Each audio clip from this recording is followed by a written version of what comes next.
All right, 6:02 in the Rose City. Time for Dirt and Sprague on Portland sports leader 105.1 The Fan, and what we love to call here the Fan Sports Network. 180, Red 85, San High. 180, 180, 180, Blue 85. What's that? Here we come. Here we come. It's a man's game now. Yeah, 180.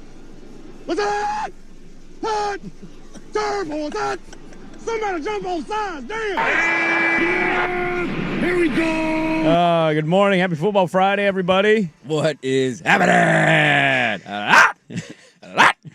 Gotta get him to jump off sides right out of the gate. I think I'd more likely be Jameis there of like at the end trying to do and go, damn, somebody jump off sides. Come on, man. Somebody help me out here. Somebody's got to want to jump off sides of this spot. How was your Thursday night? Thursday evening? Other than watching the Bills get decimated and being 0-1 and Sprague in the line, I'm doing fantastic. It was a nice dry day. I didn't get my Christmas lights up, but I'm now prepared to get my Christmas lights up. I was a little tired yesterday, so we took a nap in the afternoon. But all the lights are out. They're ready to go. They're laid. The plan has been made of where they're going to be put up, and we're going to do it this afternoon, TCB. I caught an audio clip yesterday of describing your bet with the Bills minus the 5. Would you care to hear it? I would love to hear it. Spit on that thing. So what the Texans did to my $9 bet yesterday, they hocked to it all over that bad boy. I'm stuck in a situation.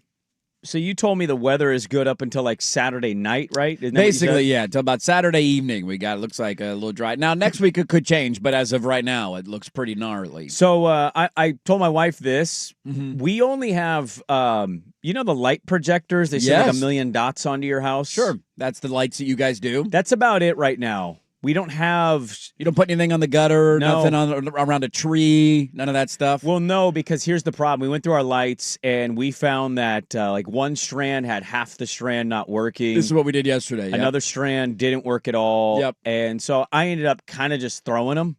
That's usually what happens. You're not going to replace every bulb on those things. Well, my wife told me we should get... So I threw them away. This was like 2 or 3 weeks ago. Yeah. And then yesterday we're going through. I'm like, we don't really have any lights. We just have like the projector.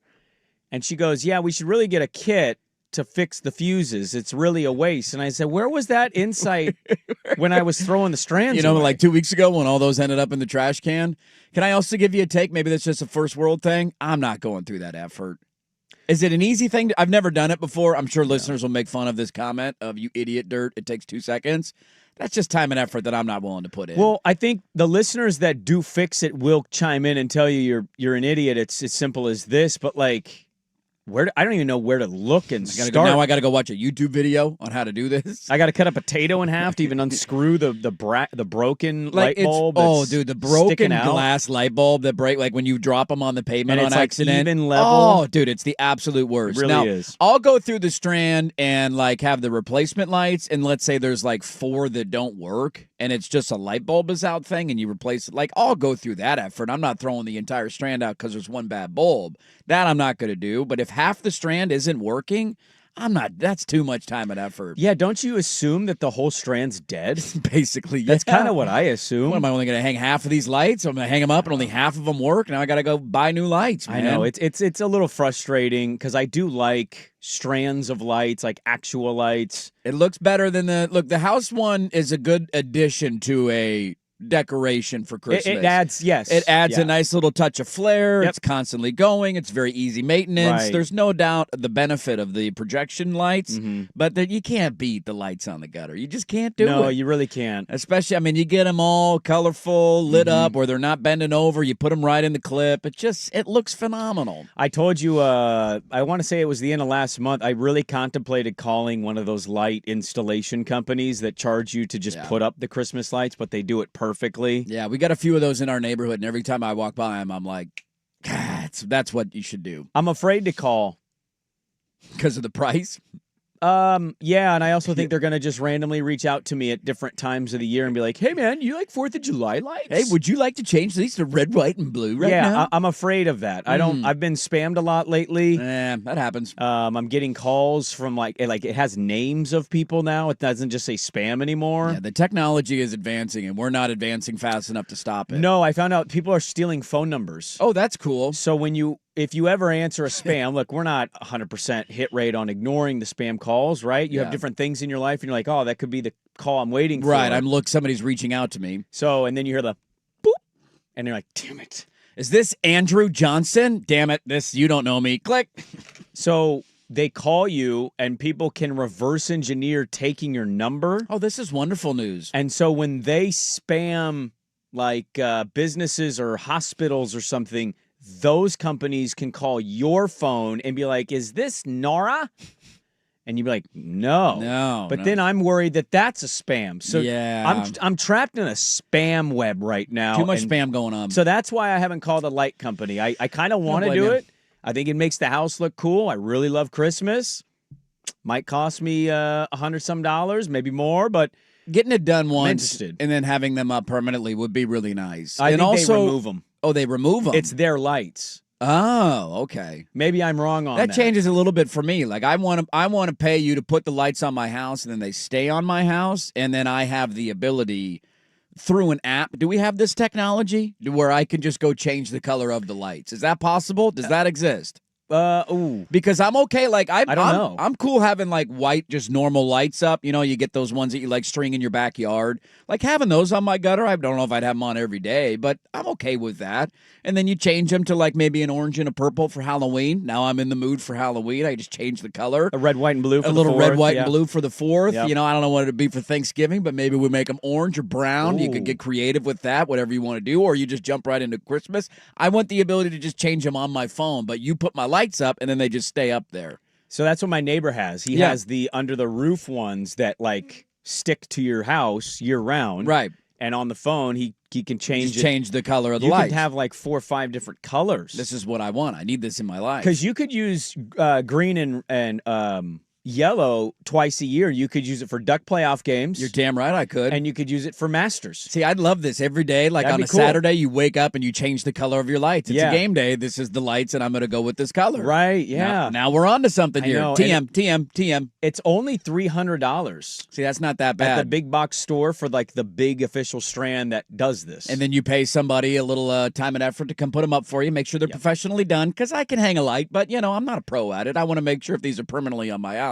that they look good and they're where they're supposed to be. Yeah, I definitely would be the guy that would screw it up. Totally. Like I cut it wrong, or I placed it and it didn't stick. Right. And plus, it's really, my roof is kind of high. You got a bit of a high roof. You got a high peak there. Yeah. The high peaks are not for average Joes like and us. I don't want to be, I don't want to be that guy. I don't need climbing. I'm not climbing up a ladder. How did he die? He fell backwards at the top of his roof and landed on his car. Reached that age now where you're just looking for threats everywhere. You know what a pretty big threat is? A ladder and climbing up and trying to hang Christmas lights. I'm going to go ahead and avoid that at all costs if I can. Yeah, so I don't know what to do here. I'm kind of stuck between a rock and a hard place. I'm probably going to go cheap and just end up doing the projectors. Come on. The Spragues need to do more than that in the neighborhood. Get a. You don't even have to do the gutter. Like, do you got any foliage in your front yard? You got like a little tree or a bush or something? I got a Japanese maple. Dude, put some lights around the Japanese maple. Yeah, we usually had easy to do. A bush one that would like lay over. Throw the net thing over that bad boy? I think it died. Well, go get it. That's like $15, man.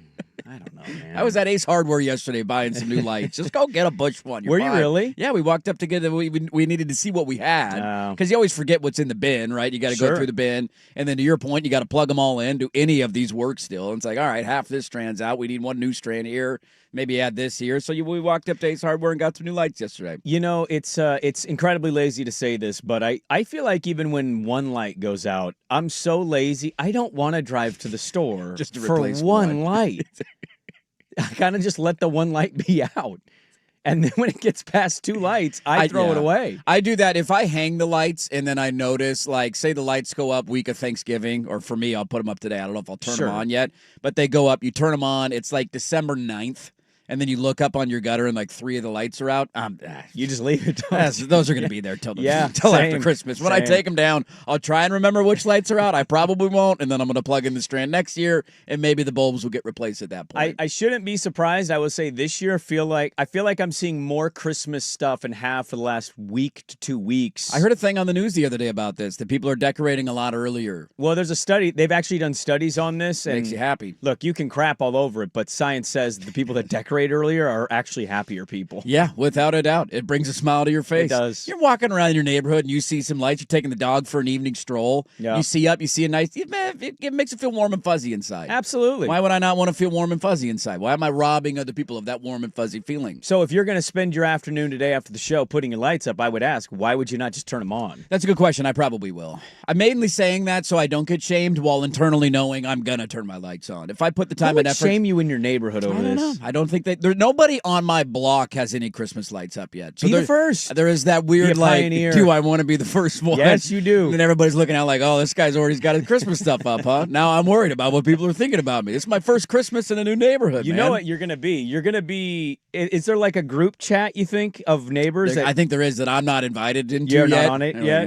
Some of those guys. They're going to be like, a little oh, weird. he's Christmas guy. We got to deal with this douchebag in our neighborhood now. You're like, at least I'm standard Christmas guy and not inflatable Mickey Mouse Christmas guy. I will not do that. We do not have an inflatable Mickey. I'm surprised my next door neighbors don't have them up yet because they, for Halloween, I can't even begin to tell you how complex it was. Like they built I don't even know what they built it out of, but essentially a spaceship that was like a 5x5 that they then rope and pulleyed into the tree in their front yard. Whoa. So it was off the ground. So it looked like a spaceship. It looked like a crashed. spaceship, and then they like put some sort of green neon light in it. That's pretty They had a sweet. fog machine in Whoa. it. So it's like blowing So- fog yeah, and so green like it light crashed, right? onto their front yard that then turned into a pet cemetery that they like hammered these like crosses into their That front is so yard. awesome. And it had a bunch of dead animal skeleton Yes. things that were like digging out of the dirt. This was like the first week of October that was up, and I'm looking over like, you're blowing me out of the water,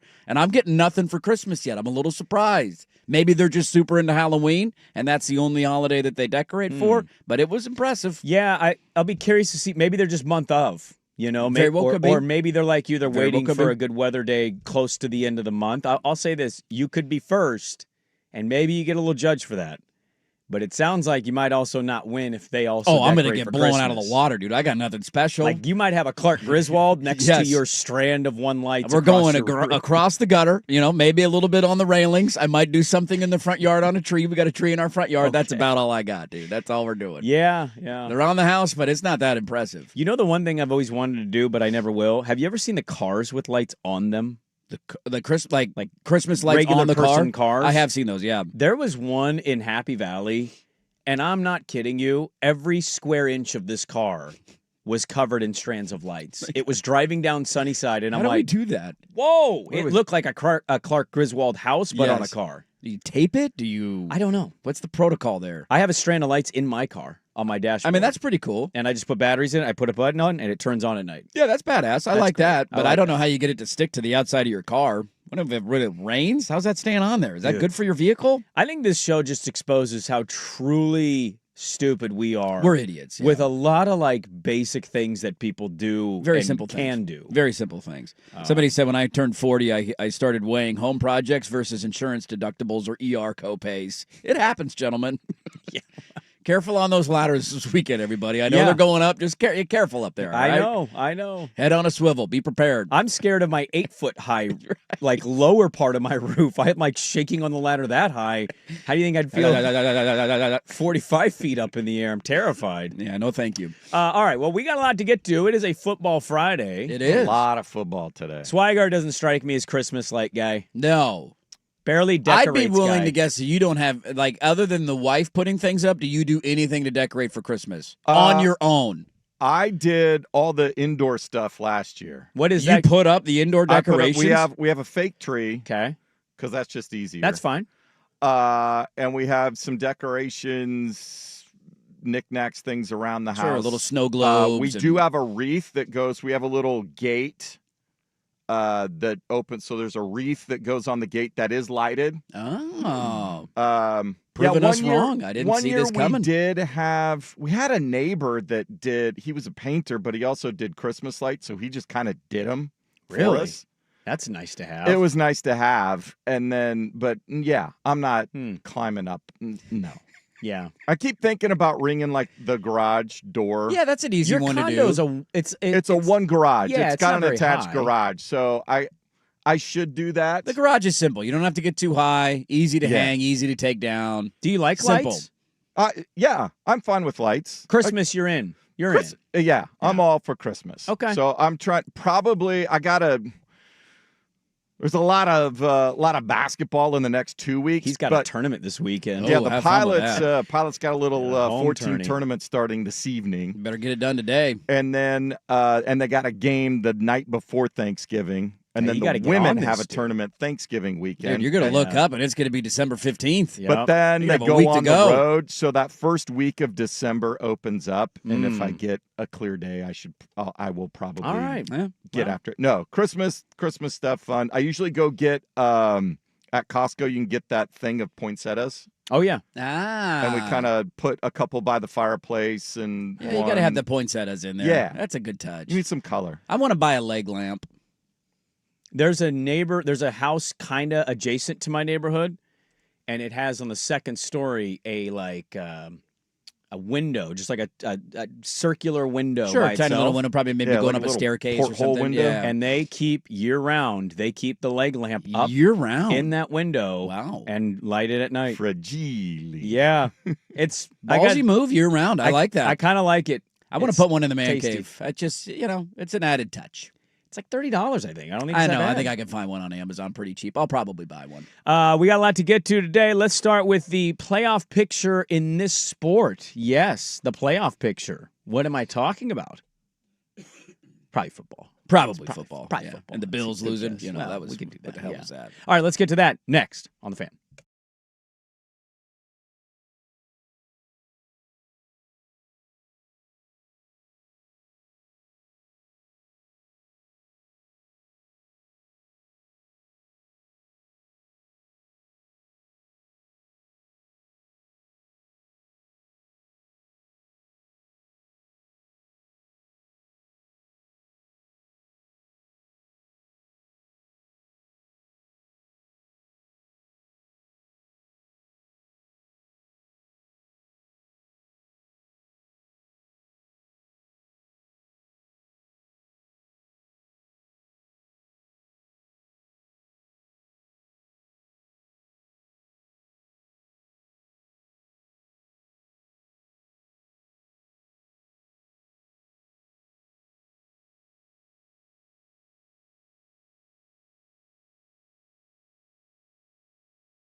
and 1080 AM. I don't eat the wiener.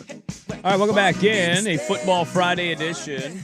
622 on 105.1 The Fan. Dirt and Sprague with you. Good morning. We have a lot to get into. Talk some college football. I want you to sort something out for me. You got it, boss. You give me a dirty poll every week. I want you to give me a top 5 list in one sport. Ooh, okay. And I'm not going to criticize your top 5, however it shakes out, but I'm fascinated to hear where you're going with Where it, my okay? 5 are. Okay, I can't wait. I should have teed you up with that, but I kind of like you flying a little naked. It's good to on go this off one. the cuff sometimes. You never know.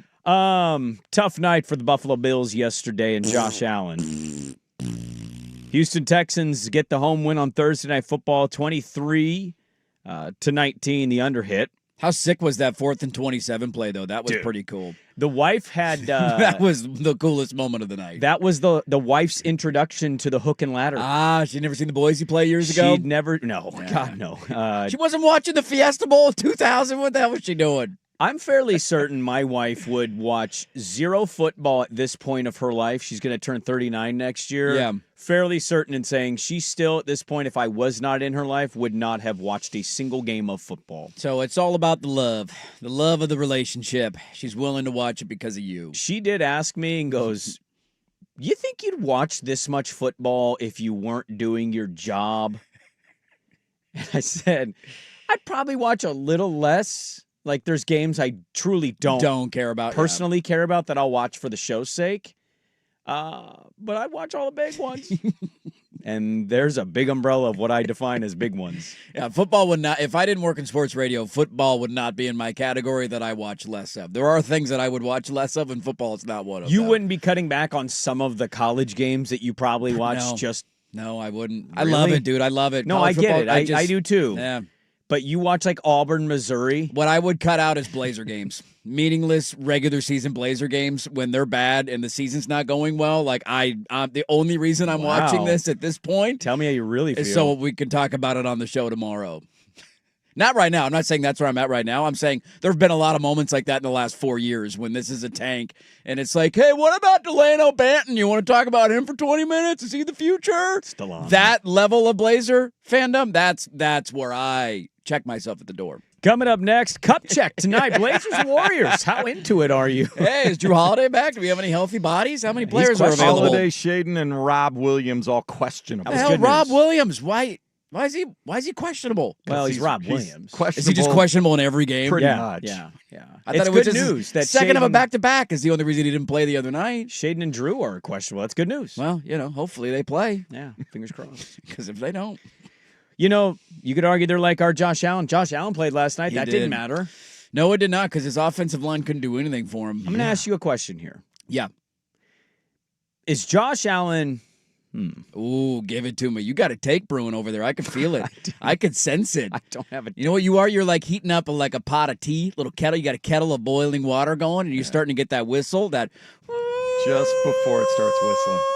That's you right now. Are we sure Josh Allen's great? Yeah, I knew it was coming. I knew it would. I'm just kidding. Is he overrated? No, I think there's a... We had somebody tweet us last night, is he Matt Ryan, won an MVP, and then his career just eroded? I'm like, whoa, all right, we're there. I mean, I said yesterday on the show, I do think some of the Bills stuff has been a little overblown. And look, part of that's the Dolphin loss. There's two things I look at here. Houston's defense is outstanding. One of the best in the NFL. Buffalo had some obvious pass blocking issues. Yes, they did. And I think it's also fair to call out Josh Allen he is making some questionable throws. Like the last pick, I don't really care about. That's the end of the game situation, whatever. Yeah. And there was an offensive PI on that play anyway. Right. So even if you throw a touchdown, it's overturned. The first pick is his fault. Yeah, that was not a good throw on first down to force something and it gets tipped up and picked off. Not a good throw. Shair read that play perfectly. Mm-hmm. By the way, Al Michaels does not know how to say his name. No, he does not. No, he does not. But he got read pretty easily by the linebacker who dropped into coverage, tipped it, and Bullock picked it off. So I think it's a combination of things that when it's going bad for Buffalo, Josh Allen is also should also be included of. Yeah, that's fair. It's not going well. He's had a okay good season. I'm still not ultimately that concerned. Thursdays lend themselves to dumbness. Yeah. It's a road game. They've just been funky at times this year. And it's hard to put your finger on it because this isn't the first time. It's one thing if you come into that game last night, I don't know, 9-2, and you lose, and you're like, all right, whatever. That was just, you laid an egg on the road on a short week. That's fine. Sure. They're 2 weeks removed from getting dominated by the Miami Dolphins. So that was but the reason. 3 weeks away from beating the Chiefs. But is that a good win anymore? I mean, so my dad was texting me during this, live watching the game. I still think it is. I'm just asking the question out loud. Are you coming around to my theory that everybody in the NFL sucks? Yes, without a doubt. Everybody has a major flaw and weakness. And yes. Whose weakness is the least amount of weakness? Does that make sense? It's going to be who ends up winning the Super Bowl. Whose weakness is the lesser of weaknesses? Yes. I just, last night, it's totally fair to wonder about Allen at times because he turns the ball over. He gets a little loosey-goosey with the Feels football. like he's forcing things because of how he's feeling with his pass blocking. Yeah, and that's what I would say. Relying on him with the defense being questionable at times. He's not getting a lot of help. And when you're not getting a lot of help, I think it leads guys to feel like, I have to do it. And if I don't do it, who else is going to do it? Like they had the long, what did Cook have, a 50-yard touchdown run on their opening drive. Outside of that, they really struggled to run the football the rest of the game. So his stat line Cooks does at the end of the night, it looks pretty good.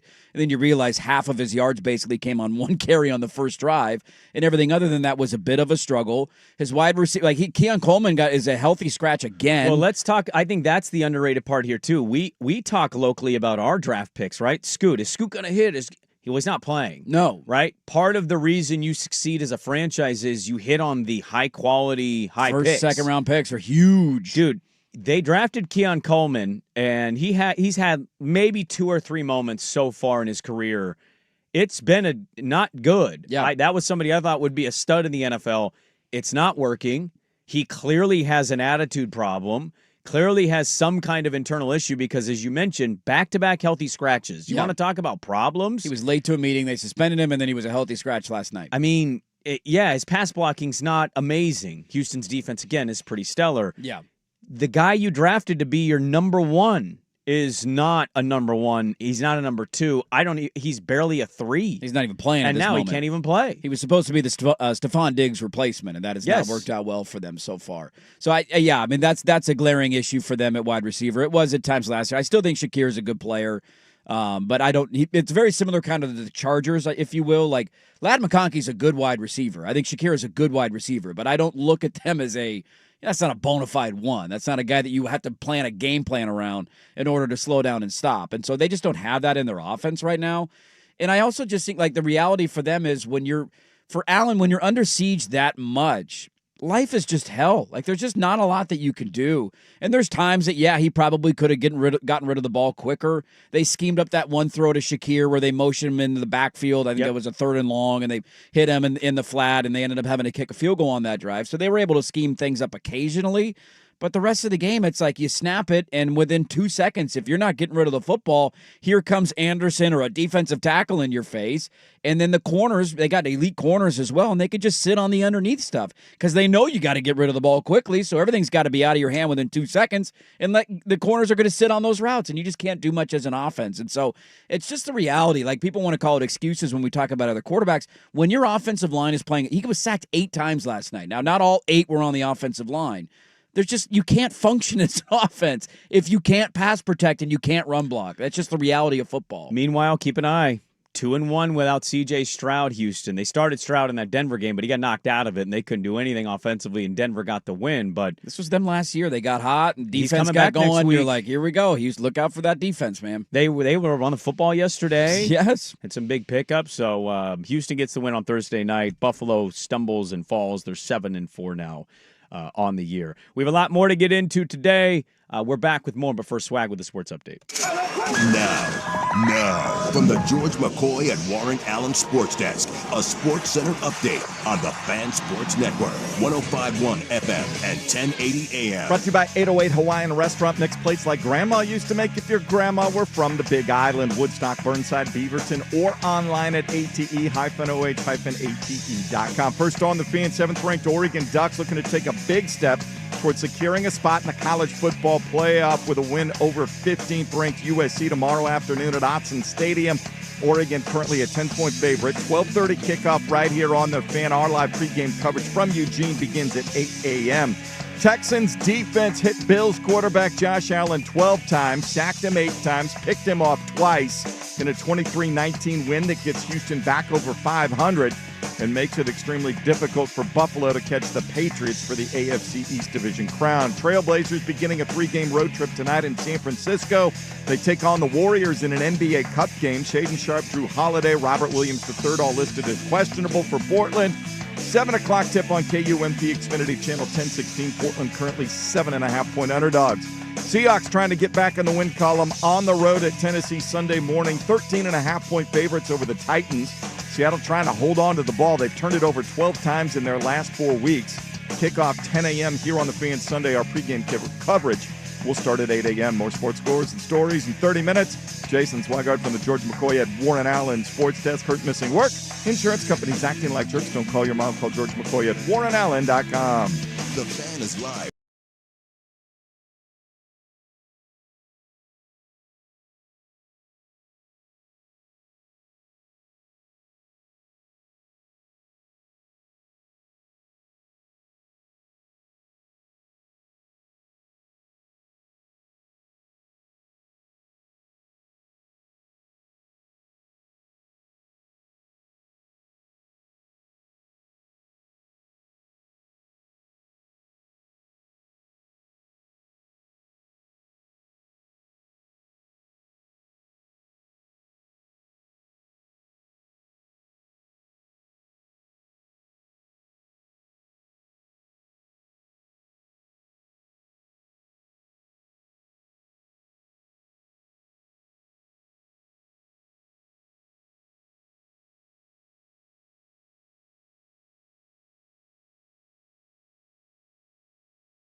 1080 a.m.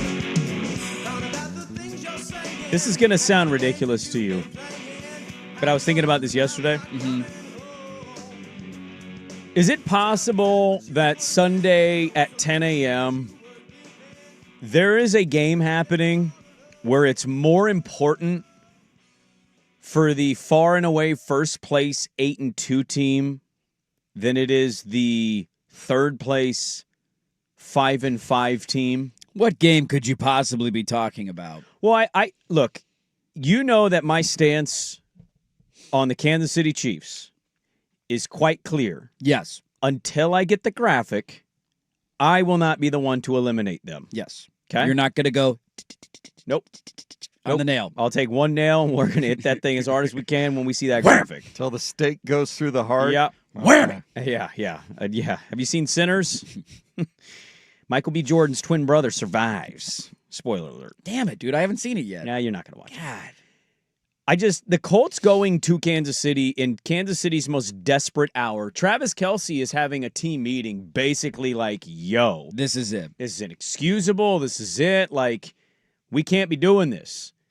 And Indy going to Kansas City, where just a couple weeks ago, they had turnover problems from their quarterback, and they lost to the middling Pittsburgh Steelers. They did.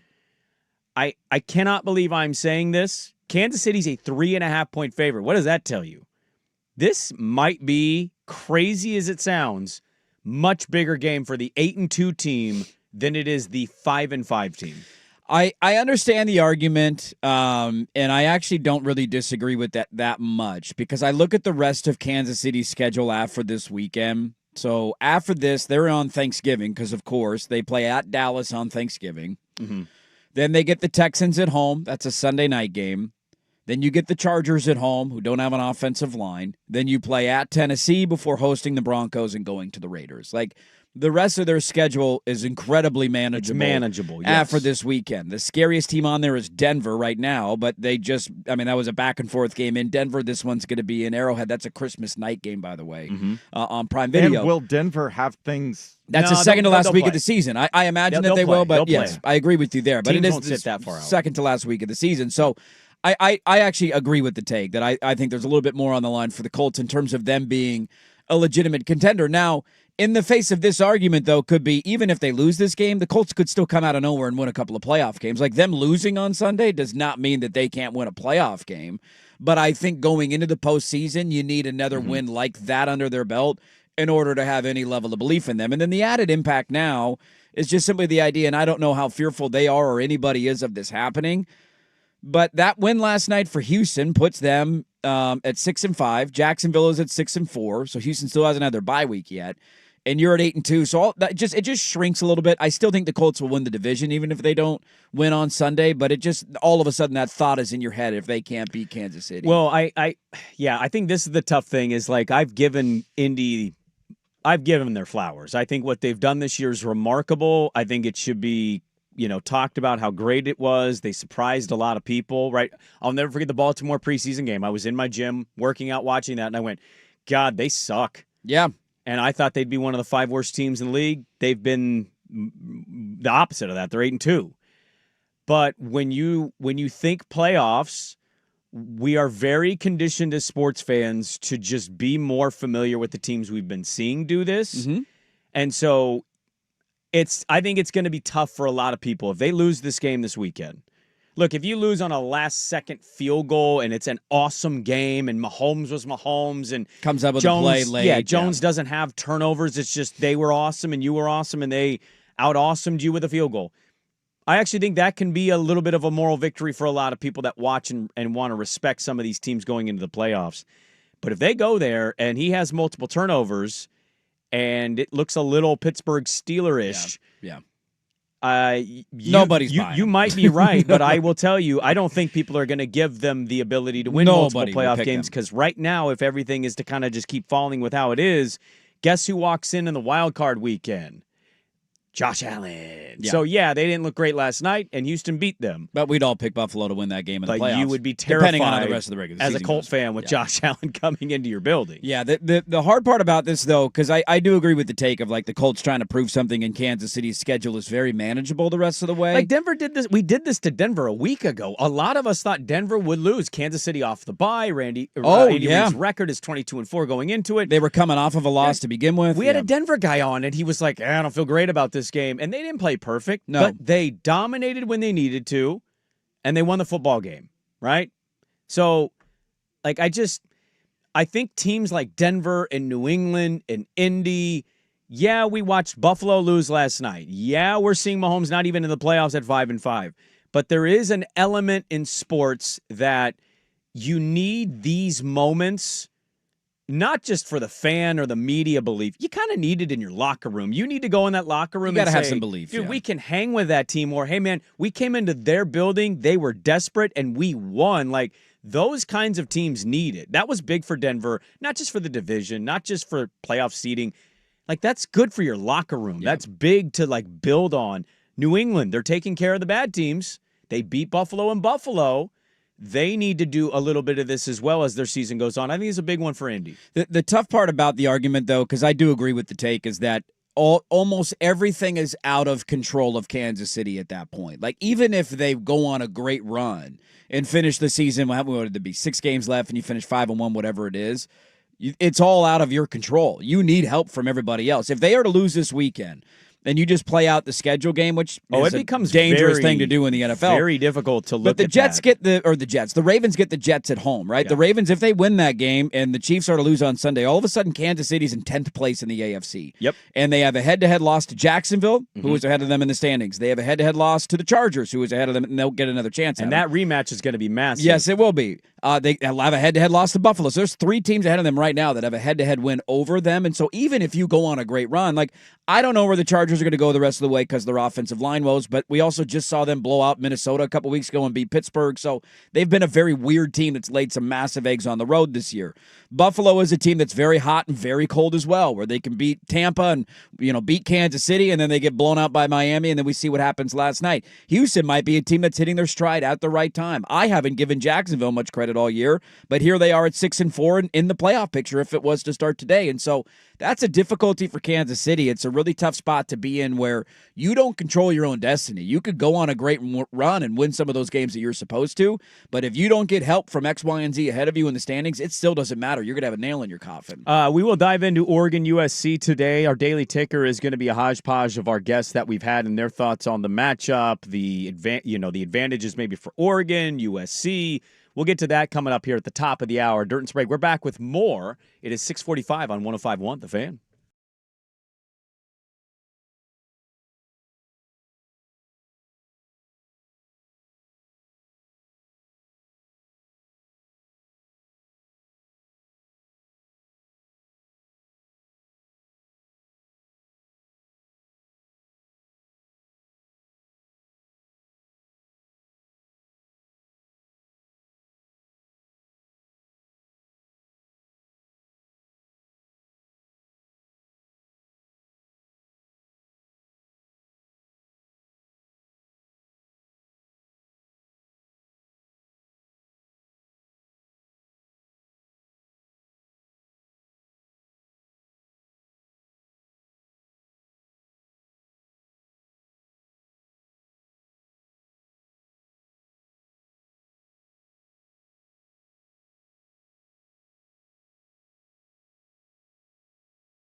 a.m. We'll dive into the game day location game. Where's that at this weekend? Eugene, Oregon. We got our guest picker. They announced it yesterday. Who is it? Not Madison Beer, unfortunately. Is it Sabrina again? No, it's Mariota. He's going into the Hall of Fame this weekend. Ah, that's right. The Oregon Sports Hall of Fame, I'm assuming? Yeah. Well, the Oregon. No, I thought it was the college football. Was it the College Football Hall of Fame? Because Haloti Ngata will be there as well, and he's going into the College Football Hall of Fame. Okay, I know. I just keep hearing people say he's going into the Hall of Fame, but I think don't it's know the what College Hall of Fame. Football Hall of Fame. Okay. Guy in the running for GOAT at Oregon, Haloti Ngata. Yes, he is. He is. A couple of goats going to be in town. Get it because he didn't win the Heisman. No, that guy could not be blocked. No, he could not. No, he could not. Special player. I want you guys to think about what would you do if you were at a random Sheldon, Oregon Dairy Queen getting a blizzard. Blizzard. And then Dilly Bar. God, when was the last time you went to a Dairy Queen? It's been a while for me. I go a lot. Do you? One up the because of road the from desserts? us. You're a big dessert guy. We're Blizzard people. Yeah, Blizzard family. I Is love that a one Blizzard. in Garden Home still there? Where's Garden Home? Garden Home's between Beaverton and Portland, yeah. That's a town? I got the same reaction you did. Beaverton and where? If you're, I forget, it's like off Olison Road as you go into Portland from Beaverton. Dusty did this to me a week ago. He was like, "Oh yeah, you went in Cottonwood." Like, where's Cottonwood? He's like, "You don't know where Cottonwood is?" Cottonwood I'm like, was not the town. No, Cottonwood was not the town. What is it? Cottage Grove. Cottage I believe. Grove. Cottage Like, Grove. Why would I be in Cottage Grove? The only Oregon, Dairy Queen I ever? could think of is the one. What's the town like right before you go over the mountain when you're on your way back from Sun River or Bend, and there's that one dairy. There's a Dairy Queen right there along the side of the highway. Coming back from the east. Oh, you're talking in about Madras? Yeah. Zigzag. Yes. Yeah. Yeah, that's the Dairy that Queen. side of the That mountain. used to be a finish line at Hood to Coast. Oh, did it? Right Yeah, there? it wasn't open because, well, when I Early ran it, in the because it morning. was so early in the morning. Yeah, stop right there, get a blizzard. No, Garden Home. Do you know where I live? You're describing Beaverton. Well, it's closer to Portland. It's in between Beaverton and Portland. The hell's the matter It's with you? like You don't know where Garden Home is? Come on, man. not far You're from, looking it up. Not far from Red Dude, Tail. I totally know where it is. From Redtail? Yeah. There's a town near Redtail called Garden Home? Yeah. And it's not called Beaverton. Do they have garden gnomes? Not that I'm aware of. That'd be kind of cool if they did. Yes. Garden Home. Yeah, I'm the same way Like with you're you. making It's this more up. of a Little towns and roads and Yeah. stuff like in our surrounding area. I'm so bad at this kind of Well, stuff. I've lived here my entire life and I got no clue. This is like, I guess it'd be like for me growing up in Park Rose. We had a section near Park Rose called Maywood Park. Ah, And it was technically like its own thing. They had like a mayor, a mayor of Maywood Park. but it's literally like a neighborhood. Is it because they didn't want to be a part of the Park Rose community? I don't know. The Were they history of ritzier? it. Were they nicer? Was No, it like no, dude, not no. at I had a all. buddy who lived in May. I had a couple girlfriends and buddies living in Maywood Park. It was not fancy. Not fancy at all. Um, They just join the rest of us. What are we doing? but they have their own thing. Yeah. So maybe that's, I guess, Yeah. what Garden Home equivalent is. It's in between Raleigh. It's around Raleigh Hills. Okay. No, I'm talking about the one over in like Damascus, because I live in Damascus. in Damascus, I yeah. don't drive to Garden Home every week. We have this in That's our the area. only one in the Portland area that I know is still around. No, there's one on 82nd by the mall. There's still a Dairy Queen over there? Oh. Yeah, buddy, Oh, hell next to yeah. Victor Rico's. There used to be one in Selwood and it closed. Now it's like a bank or something. Look, you know this show. This RIP. show is pro Dairy Queen. We had an entire episode of Absolutely. a show that we just talked about Dairy Queen all day. we did. Listeners were sending in that they were getting lunch at Dairy Queen. Dairy Queen's great. But imagine you're at a Dairy Queen. Yes. And in walked Justin Herbert with Madison beer. Hey, what's up, Herbert? Somebody said like last night, I was just at Dairy Queen, Madison beer, Justin Herbert walked in. Hanging out in town for a bye week. Charges are off. Madison beer. I wonder what her order is at Dairy Queen. What do you think she's getting? Standard cone. Can I get an ice cream cone? Can you put it in like a ball? It's got carbs. If you're a Duck fan, who are you more excited to see? Madison beer. Yeah. Right answer. Correct answer. I got to watch Justin. I mean, he's great. Hey, Thank you for the Rose Bowl. thanks for the memories. But, I you know. called some of Justin's Can you high take a school picture? Can you playoff take this games. picture of me and Madison Beer? Is that all right? Yeah. You hold my phone. Cottage Grove and Garden Home. You and Dusty are nerds, dude. The hell are we doing? I want to ask you this before we go to the second hour. We'll get into Oregon USC. yes. What is the bigger nightmare scenario for Andy Johnson coming in on a Monday morning, Ooh. knowing what the television hot take artists are going to talk about? Is it, as Joy Taylor describes, this weekend's Shadur's Tom Brady, Drew Bledsoe moment? Is Joy Taylor still working? She's giving out takes. Okay. So is She's it still Shador sleeping with having a great executives, or is game? that over? No. No, All okay, right. sorry, Can you my just stop? apologies. Yeah. Okay. Stop. It's not why she got her job. Sure, it's not. Yeah. Had nothing to do with it. Is Does that guy it- still work for Fox Sports? No, Is he he still got there? fired. They fired him for sleeping with employees I don't even know if that to was give the them reason they fired advancements him. in their careers. Okay, sorry. Is it Shador having a monster game? Okay. Or is it 9 going into Lambeau? Dude, and- nine's way worse. Nine's way worse. 9 is way The worse. Shador stuff, whatever. Like, I'm not opposed to Shador. I just laugh at all of it. I think it's really stupid. And Tim Tebow won a playoff game. Do you remember that? He beat the Steelers in a playoff game. Yeah, on a slant route. Yes, on a slant. He threw that slant route, the though. first play of overtime. Did he hit that slant route, though? R.I.P. Demaryius Thomas. R.I.P., man. That was a hell of an ending to that game. And everybody thought, look at that. That's why you draft Tim Tebow. You know what he is? He's a winner, baby. He is a winner. He knows how to win. No, not even close. It's 9. Shador Sanders having a good game would just be comical because I don't consume a lot of the First Take national stuff, but just seeing the sports world explode with that game, knowing how you kind of know the outcome of his career, where it's going to go. I have a general feeling, at least. 9 winning in Lambeau would suck. Yeah, it'd break you. I want nothing to Like do he with throws that. a 30-yard game-winning touchdown pass, and Addison catches it. He has 147 yards. He threw 2 picks in the first 3 quarters, but just like last week, he makes one drive when he needs to after being dog-ass the entire game, but his defense is good enough to keep him in the game, and his offensive line is good enough to keep him upright, and Justin Jefferson makes a one-handed catch on a poorly thrown ball, and now all of a sudden he's a winner again. That is my nightmare. Okay, good to know. Nobody's going to watch Raiders-Browns. No. I almost call them the Braiders. No. They're both bad teams. It's the same damn team. It I want is. nothing It to really do. is. Sunday 1 o'clock window standalone game. Standalone game for me. What's the standalone game? There's only one game worth watching. Your 1 o'clock slate is Braiders. Braiders are playing. Yep, the Braiders. Jags and Cardinals. Don't care. Not going to watch it. Yep. Falcons and Saints. Nope. It's Eagles and Cowboys. No, it's not. I'm excited for that 4-5-1 Cowboys. Yay. Yeah. Is A.J. Brown it's going to Colts punch and his Chiefs? Colts and Chiefs? I thought was in the That's a early 10 window. a.m. That's game. a 10 a.m. game. It's a 10 a.m. game. Come on, get your windows. Your right. laptop's probably 3 hours ahead like ours. Probably. Yeah, mine are all. I have to remind myself 4:05 kick in Jags and Cardinals means 1 o'clock because I can't get a laptop that has a West Coast time. If you want to know what corporate thinks of us out here, all our laptops are East Coast time. Exactly. Aren't you in Portland, Maine? Yeah. You guys don't have Doing a it sounds too? about right. Aren't you talking Red time Sox? zone. Red Sox free agency? We have a lot to get to in the second hour. We'll get back into maybe some NFL observations, but we'll kick off the second hour. USC Oregon, the big game this weekend, game day in town. We'll start there. Hour 2, Dirt and Sprague, 105.1, The Fan, and the Fan Sports Network.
Sports Network, 105.1 FM and 1080 AM. Brought to you by Mountaintop Metal Roofing. No maintenance, energy efficient, fire resistant, and a lifetime warranty. Do it once. Do it right. Visit mountaintopmetalroofing.com. First on the Fan.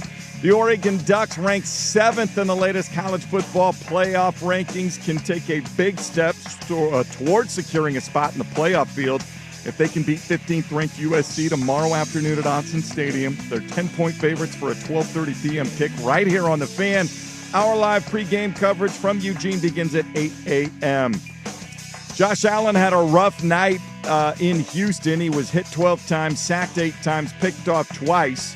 And Houston gets a 23-19 victory that puts them back over 500. Buffalo now 2.5 games behind the Patriots in the AFC East race. Trailblazers start a 3-game road trip in San Francisco. They'll face the Warriors for an NBA Cup game. Shaden Sharp, Drew Holiday, Robert Williams III, currently listed as questionable for the 7 o'clock tip on KUMP Xfinity Channel 1016. Portland, a 7.5-point underdog. More sports scores and stories in 30 minutes. Jason Swigart from the George McCoy at Warren Allen Sports Desk. Hurt and missing work. Insurance companies acting like jerks. Don't call your mom. Call George McCoy at warrenallen.com. The home of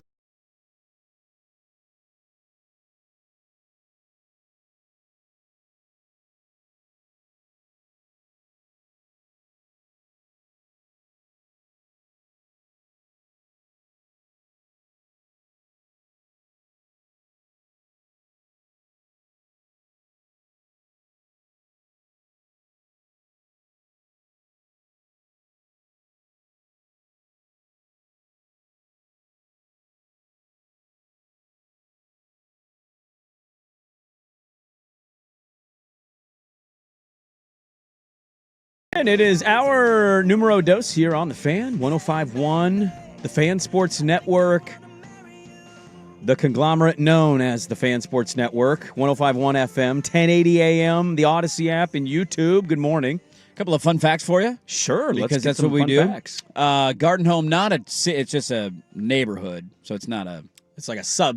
It's just a thing area. Okay. Yeah, Selwood? it's like yes. Westmoreland or people. something. Somebody's very upset with my description of Selwood, and the Dairy Queen was technically in Westmoreland dirt. How dare you? That sounds like a Westmoreland. I think we got a bit of that. Sounds like a Westmoreland bro who's beefing right now, trying to take away our Dairy Queen. All right, where do we draw the neighborhood line? I do crack up because I live in that neighborhood again, and there's Selwood, Westmoreland, Eastmoreland, and they're all just very closely connected, but they are all different neighborhoods. And then to your point, Maywood Park. Mm-hmm. Is that what you're talking about? Yeah.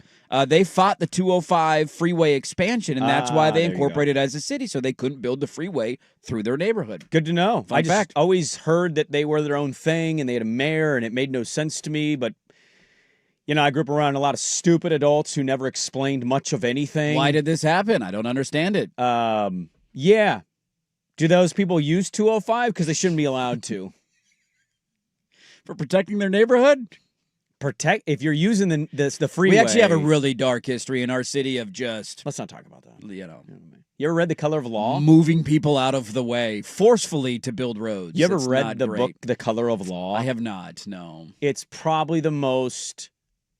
Now, this maybe speaks to like the amount of books I've read in my life. It's up there in the most depressing book I've ever read. It's not good, Bob. Look up the building of I-5 and the neighborhoods that it went through and what we did to those people, I mean, freeways in general in towns, they do like studies on that. We're going to go this direction whether you like it or not. There's a section of Tallahassee I read about, and they had like freeway through it, and they as a community, they voted, they removed it, built it up, made it more walkable, and like everything went up. Happiness, businesses, money spent in the economy. Like it just, we actually do have evidence that it could work. It can be better. Is that what you're telling me? But we got to get in our cars and fill up our gas. Nah.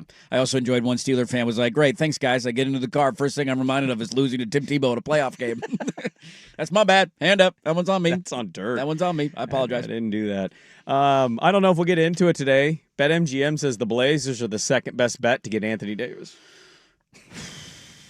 When you're a banged-up basketball team, we need a one. The first thing you need to go get is a guy that can't stay healthy. I want a center who has leg problems. Which one of our centers are we trading away? All of them. All of them? You want Wop Reed? Wait, I didn't Back-to-back think first-round isn't picks. Anthony See you Davis later. a 4? Don't Yeah, it's call true. him a That's center. right. He He's doesn't a wanna be- 4. Him and Klingon? He's one of those weirdos that's like 7'1", but he's like, I'm 6'9". Like, okay, Kevin Durant. Like there's a different pay structure for a 4 over a 5. My daughter, I told her this. I go, anybody 6'3" and under lies about how tall they are. They're really like 6'1". Yes. And then anybody like 7 or 7'1" lies about how tall they are, and they go down. Yeah, they're 6'10". And she goes, why? And I go, I honestly don't know. I That's don't know why very a weird. 7-footer wouldn't want to just be a 7-footer. As a short, it's very offensive. Yeah. Take all the inches you were given. Yep. I'm thinking about buying some shoes that could heighten me. Don't Nick Saban this, please. Dusty put me on these. We were down in Eugene last week. Is Dusty a heightener? He's not a heightener, but somebody walked by with a pair of Nikes, and I pointed them out, and I was like, those are goofy-looking shoes. Yeah, it's the amount of sole space. Yes, they right? like doubled up a Nike shoe, and so Yep. it's essentially two soles on top of each other because they couldn't decide how to build it. Yeah. They're like banned in actual running races because there's like too much cushion in sole. I know what shoes you speak of. And he was like, he showed me them, and they add like 2 inches. Yeah, my brother is shorter than me, my little brother, and he bought those shoes. Is he and eye to eye suddenly now? He was almost eye to eye. And I'm like, I thought about buying them and just walking into the studio one day and not saying anything and seeing how long it took for people to notice. Like, what's going on over there? You know who would notice? Something feels different about you. I wouldn't notice it. I don't think Swag would notice it. You know who would notice it? And they'd call it out? Danny Meringue. Oh, he for sure would. If I all of a sudden was taller than him, Yeah, that would be he's a bit of identified. a short, but he doesn't want to say he is because he's taller than. I think he's taller than you. probably a little bit, but And I we've know never he's gone taller back to than back. Schultzy. Yes, Harris is a short too. There's a lot of shorts that work here. Yeah, Harris is a short king. But he's not he wouldn't be offended by the heightening. Yeah, He would be more cheerful of my heightening. You know, good for you, Dirt. Harris has got Lord Farquaad energy. Run as fast as you can. We got game day back in Eugene. Swag like We that do. for huh? You like that one? Uh, You can't catch me. I'm the gingerbread man. Do you know the Muffin Man? The Muffin Man. so glad they got John Lithgow to voice. Such that a good guy. voice character. That's a man. great voice cast. Has any ball All-time game movie. seen that one yet? Has he seen We've Shrek? not done Shrek yet. Not that he's too like that's not like a scary movie, but he There's really nothing scary about no. Shrek. He doesn't watch a lot of TV unless it's legitimately Miss Rachel. Good for him. Anything else, like if I put on anything, like you put on an episode of Bluey, it's like he'll watch 30 seconds of it, then walk away. He'll I'm stare- trying to get him on to He'll just stare and watch Miss Rachel. dude, Miss Rachel, we will sit and we'll sing and we'll dance and we'll do the songs. He's into it. It's forming. He's starting to feel stuff, and he doesn't know what's happening. I like these overalls. What's going on here? Keep singing. Game days in Eugene. We've got USC in town. Oregon, USC, 12:30. What will you be doing tomorrow, Dirt? I will be doing the pregame show live from Eugene, Oregon. At what One time? more early wake up call, 8 a.m. Yes, 10 a.m., 8 a.m. We start at 8 a.m., 8 to 10:30. I don't know where to go here. 8 a.m. to 10:30 is when we're 8 on. to 10:30. Good to know. Okay. Yes. USC is in town. We'll get to our daily ticker is going to be a smorgasbord of delightful guests that we've had through the week and their thoughts, including Dan Lanning, who was on primetime yesterday. Yes, he was. It was a good interview. Hearing their stupid band play that stupid song 7,000 times is going to make me want to put some earplugs in. You don't like Is the that? band traveling? It's all they do. They know one song and they play the same song. Every first down, guess what they play? Every time out. That's all they do. They wear their sunglasses. We're so cool. We're in L.A. Are you sure they're? I mean, it's a little cold. Might be a little damp for. They'll be there. They're always there. They're those They're softies. always there. What's worse to you? The USC band song that Knowing you claim they one only song. know? That's the only song they know. They play Tusk before games. That's it. Or Oregon State doing a first down thing every first down. At least it's only for first downs, and right now they're not getting a lot of those. So I would rather suffer through that than USC playing. Jeff Schwartz had a good tweet this week. We've talked a lot about him, ironically, on the air. That he said, "I remember beating USC in 2007 and walking off the field, this euphoric feeling, and all he could hear was USC's band. The game is over, man. Stop it. Pack it up and go home." You know Not what you like just did? The thing you just complained about, you just did to me and everybody else. And now all day I will walk around my house. You're gonna think about it. Why did you do that? Because it's going to be stuck in my head tomorrow at Autzen Stadium, damn it. So annoying. We need a few pregame beers to get that thing out of there. Wash it down. Go say hi to Dirt. He's over there in Eugene. by the stadium at the place where they do it. Say hi to Pate when he's there. PK Park? We're right in front of PK Park? Okay, Yeah. all right. Right on the main drag. There was a high-speed chase right in front of us last week during the pregame show. I've been there. So it's like the main drag. Open road to go into it was intense, dude. We were live on the air like, what is happening? So a truck, you heard a cop siren. They were trying to pull over a truck. The guy was hammered, I'm assuming. And we saw him start, like one truck sped off as everybody else was pulling over. I'm not kidding you. There were like 9 cop cars that like, vroom, vroom, vroom, vroom. It was intense. And then as I was driving home, I saw the truck got essentially fish hooked on a bridge. And there was a cop car that rammed directly into the hood of the end of the truck. It was intense, yeah. You need 9 cars to chase one truck. I think there's just a lot of police presence in that area that has not a lot to do. But like if you're when they get the call, it's like, hey, high-speed chase, right? go. Like, all right, let's go. Right, but like I'm going to ask a stupid question here as a non-cop. So Fire any away. cops out there, Non-cop. people in law enforcement, I assume the radio dispatch is helping with these communications. Do they ever get to the point where like, all right, there's 7 on them. I think you 2, you're good. I don't think so. 9 seems like a bit much. I'm going to go ahead and speak for the cops out there. Oh. And say that I feel like a lot of the game day stuff, other than dealing with drunk people walking or like public intoxication, probably sucks. Like in that moment, because we're on the air so early before the game, they're not doing anything. Nobody's breaking the law at that point. So if you hear on the radio high-speed chase and you're a cop and you're sitting around bored, what are you going to do? Flip those lights. I'm getting into a high-speed chase. You know, I'll give you a take. I'll jump into this thing. I've always been the guy that bucks against the idea. I'd love to be a bike cop. Just riding around. Just riding in short shorts. Hey, you over there. Stealth. Hey, you over there. You slow down, man. Hey, you go down that slide feet first. You better. You got stuck last week. I would love to be that guy. I don't know why Hanging that's out like in a the park. punishment or it's a shaming. No, that's stealth, especially around like college campuses. Oh, dude. It'd be yeah. great. I Hey, got hit an me deep. MIP from a bike cop. Hit me deep. Right, I walked out of my dorm with a red Solo cup like a dumbass, and like the second I stepped out of my dorm, there was a bike cop right there. Hey, what you got in that cup? Nothing. That's why you toss the liquid, toss the cup, and run. I did. I tossed it. I did not run, though. It'd be fun if you got taken down by a bike cop. Just tackled. I into can't a outrun bush. a bike, dude. That guy's on wheels, man. Can bikes go upstairs? That's true, yeah. Do Well, they you go didn't off think. the bikes like cowboys do steer wrestling when they're on the horse and they go down to the steer? Right next to you, and the jump get you in a jump headlock. off the bike wrestle and you take to the ground. down. Wouldn't it be kind of funny to see like a bike cop pedaling like with no hands on the bike and he's like lassoing? You give him a rope to lasso people. Some fat kid running from a college house party. Get over here! Come on! That's a MIP! MIP! Pull those shorts up, son. I'd love to be a bike cop. Can't wait for the game tomorrow. It's going to be a lot of fun. Ba, ba, ba, ba, ba, ba, ba, ba, ba, ba. Stop. Please. Stop. Sorry, my bad. Stop calling people's moms S words at 7:30. Hey, who did that? That wasn't me. And stop with the What's the matter USC with fight you? song, dude. What is the matter with I you? don't want to hear it. Also, I want to do a little bit of research here. Yeah. Can anybody define or explain why Danny Marang is a USC fan but a Blazer fan, not a Laker fan? We going fandom investigation today? I think there needs to be some investigating. Now, I think The what he- Blazer fandom one, well, that is weird for me because if you're an LA guy, why wouldn't you be a Laker fan? That's strange. But why is he a Cardinal fan? I mean, They have the Dodgers. the Cardinal one I'm not going to worry about. I'm a bandwagon Brave fan, so like a lot of us are But again, it's different though because he's from a city that has team. Like he's a USC fan because he's from LA. He didn't go to USC. Okay. I'm going to also ask something as a follow-up. Yeah. I mean, if you live somewhere for like 8 years of your life, but you live somewhere else for like 30 plus years of your life, where are you from? Yeah, you're not an Oklahoma fan. If you move from a city before puberty and you move to another city and live there for 20 plus years, you're from that new city. You're not from the city you lived in pre-pubescent years. Which one of those teams was really good when he was an adolescent sports fan?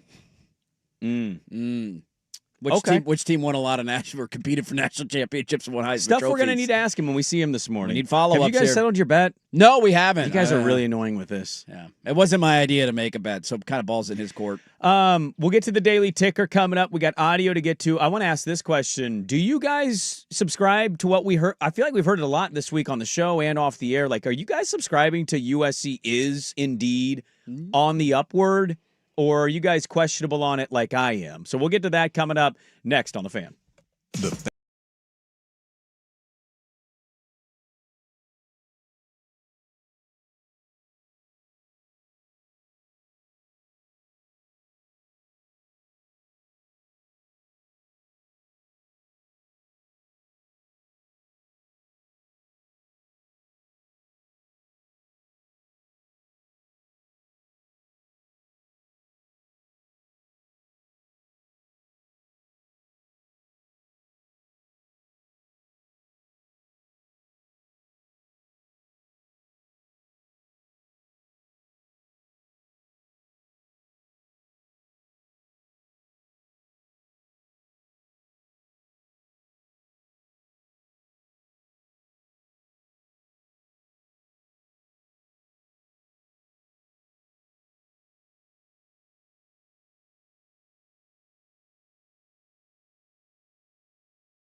Shout out to our one of our listeners, Jake, just photoshopped our faces on the 21 Jump Street opening bike cop scene with Jonah Hill and Channing Tatum. Except the funny part about this is they put my face on Jonah Hill. That's right. And they made Dirt the taller guy. One of us is fit and tall here.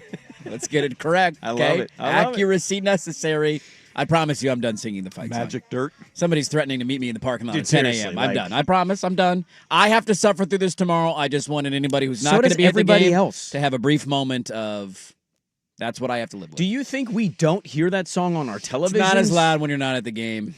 That's a lie. I hear it every You every can turn play. down the volume. I can't turn down the volume. Okay, but I'm not going to turn the volume down. I'm going going to to take my noise-canceling headphones and wear those. I asked for the break. We got derailed by bike cop conversation. I asked before the break, and our daily ticker is coming up at the bottom. We'll get to some more reaction, I think, from some of our guests. Yogi Roth, Ryan Abraham. We had Dan Lanning on primetime yesterday, as we do every Thursday, usually at 4 o'clock. So we had Pate on, and he did an early ticker stop yesterday, or stop on the show, I should say. His 7:40 time couldn't happen. And it's something I feel like I've been hearing and reading and seeing this year has been like USC, because right now I think technically they're number one in the recruiting rankings. They are. Now, as you have pointed out, that's more about body count, because It's a composite volume of talent kids, yeah. is higher at other places. But I keep seeing and hearing the narrative that USC is, the trajectory is going up, that this is finally, he has figured this out, it's going the right way. Mm-hmm. And I've kind of been bucking against that a little bit. And part of the reason I do is because, well, I just don't trust them on the road, which is why I don't think they'll win on Saturday. Two, he came into the conference, which I highly applauded and said, look out for this dude. He had 11-3 that year. He had Caleb Williams win the Heisman Trophy. Yep, they were in the Pac-12 championship game, and they got steamrolled by Utah. And after that, 8-5, 7-6. Now, they're 8-2 to his credit, so maybe I'm wrong here. But I don't know if I'm willing to buy that this is indeed going to start a nice run of dominance or competing at the top of their new conference. Here was Josh Pate on why he thinks USC is actually making progress as this perennial power. You got to consider where they will have started. So they started in a really bad place. So even if they've gotten to where they're just pretty good, that is progress. So pretty good to me would be they beat Michigan by running the football against Michigan. That's something I don't think they would have done 2 years ago. They beat Iowa playing that style of game. Now, you could talk about any conditions and caveats you want to throw on the games, but they won the game. They went and beat Nebraska. Well, yeah, but Dylan Raiola went down. That's true, but they won it in an ugly fashion. So those are the kind of things I would look at, and I would say, yeah, this is not – I mean, we're not looking at USC saying, boy, this is Ohio State West Coast. No, it's not that. It's not even Oregon South. It's not that yet. But from the starting point they were at to how they've improved on the total defensive numbers, how they've improved on being able to run the ball. Even I think a couple of you got carries for them last week. So if that's how I'm looking at USC, I can make the argument they've improved. Now, they're still a long way from where they need to be considered one of the best in the sport. So we always have to speak conditionally about it. So there was Josh Pate on our show yesterday. Also had some good stuff on Lane Kiffin. If you want to catch that podcast, you can at 105.1 The Fan. What say you, Andy Dirt Johnson? Do you buy the trajectory of USC is indeed, are you buying that the stock is going up, or are you with me that you're not quite convinced that this is going to become some 10-plus win team every year? Yeah, it's very funny because I think a lot of what he is saying is correct. They're a better team this year than they have been the last 2 years. They're better defensively in almost every metric. They're better running the football, and they're more balanced offensively than they've been in a while. They have won quote-unquote Big Ten-style games this year, and they didn't do any of that last year. The Iowa game was a dogfight, and they were down in the first half and had to come back and win it in bad weather.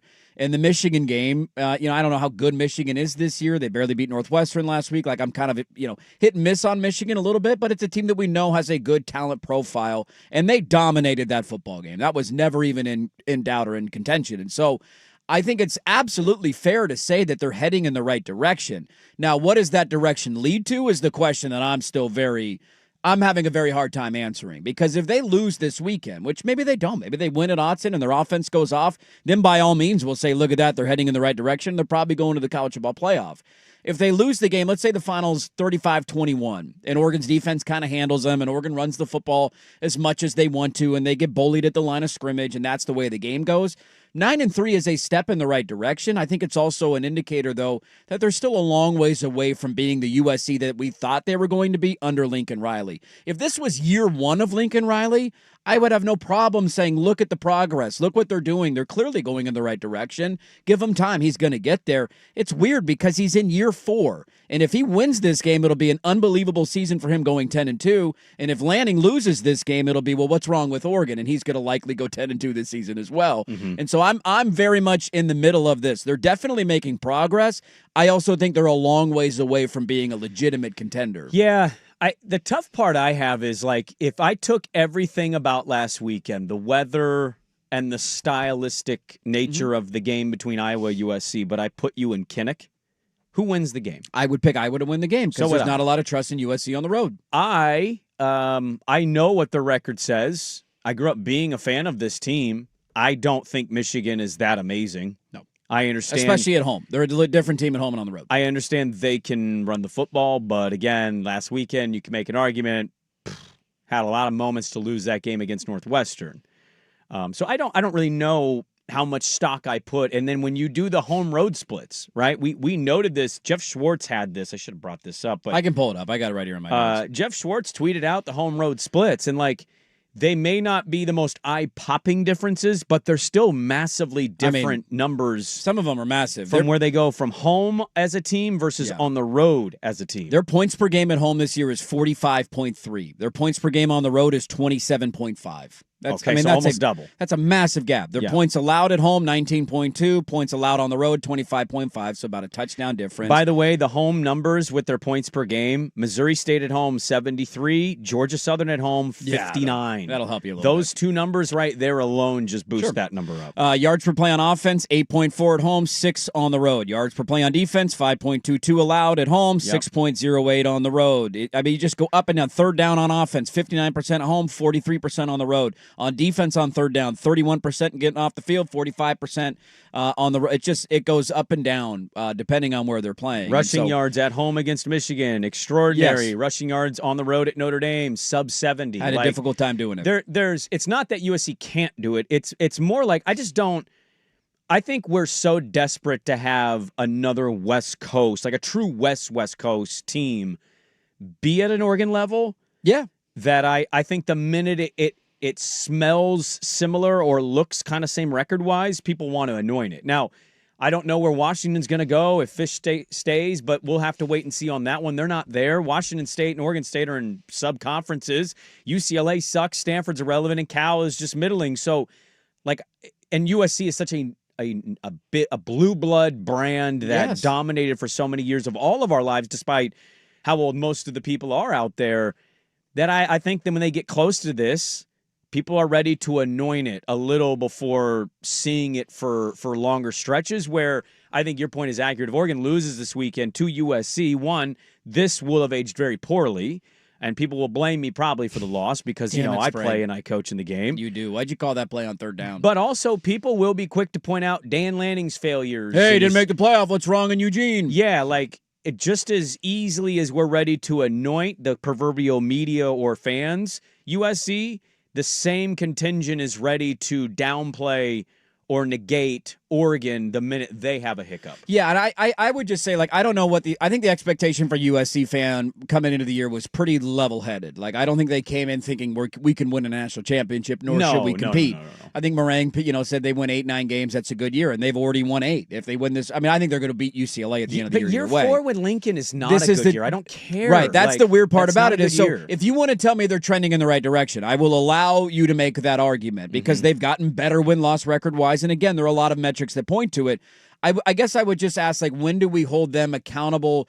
Sark is getting killed for going 9-3 this year.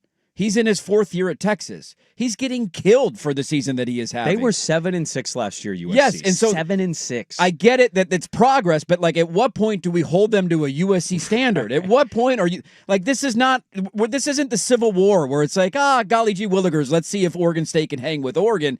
You're USC, man. Like, you're the blue blood program on the West Coast. You're not some little engine that could. Their schedule next year, they go to Indiana, to Penn State. I don't know how good either of those teams will be. Yeah. You get Ohio State at home, you got Oregon at home, you got Washington at home, and you got Notre Dame. Like, that's a tough schedule next year. And so if you want to tell me progress is being made, I will allow it. I would then just follow up and say, well, what's the expectation then next year? If they go 8-4, 9-3 again next year, are we going to say they're still making progress and then it's year 5 and you still haven't made a playoff? Like, maybe they can shut everybody up. They went on the road at Eugene this weekend, which they absolutely have the chance to do with their offense and how explosive. And Oregon's been clunky at times offensively this year. Slow start from Oregon's offense, fast start from USC's offense. All of a sudden, you got yourself a tight little ball game. But if they are to lose, I just would then ask, when does that pressure build to say, like, you got to do it at some point. You got to put it together on the road for an entire year. Yeah, I think that's well said. The final thing I'll add, and we'll go to the ticker here, is I think that another part of me being hesitant to buy the way people talk about them and their trajectory, you can point to everything on their roster. I have no clue who's going to be back for them.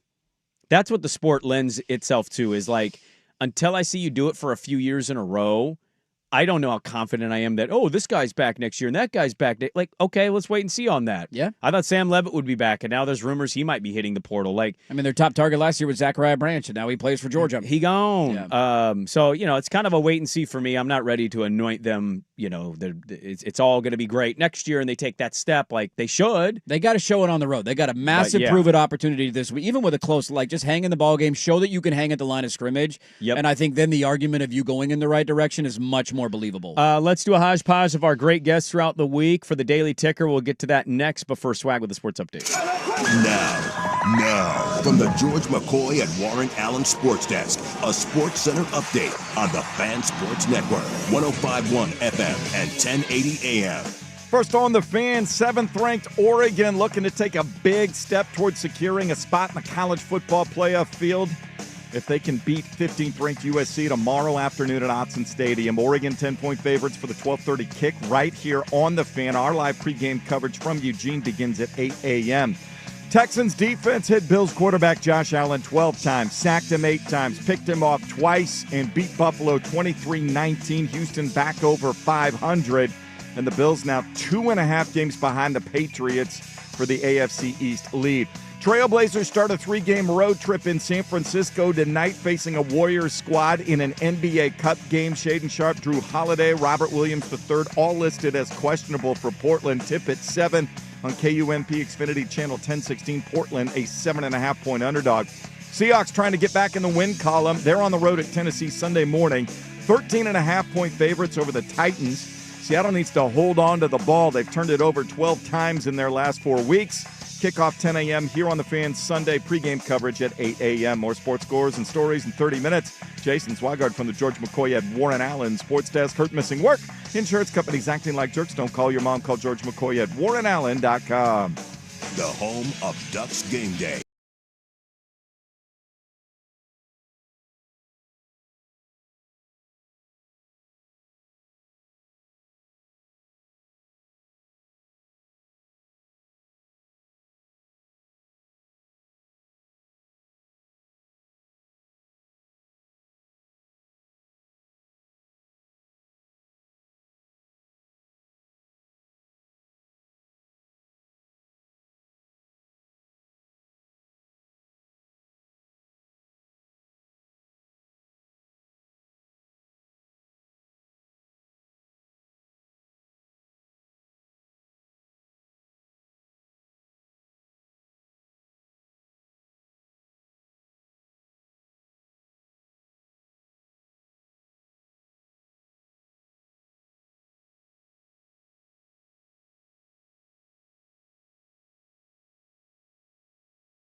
Dirt and Sprague is brought to you by Pelican Brewing.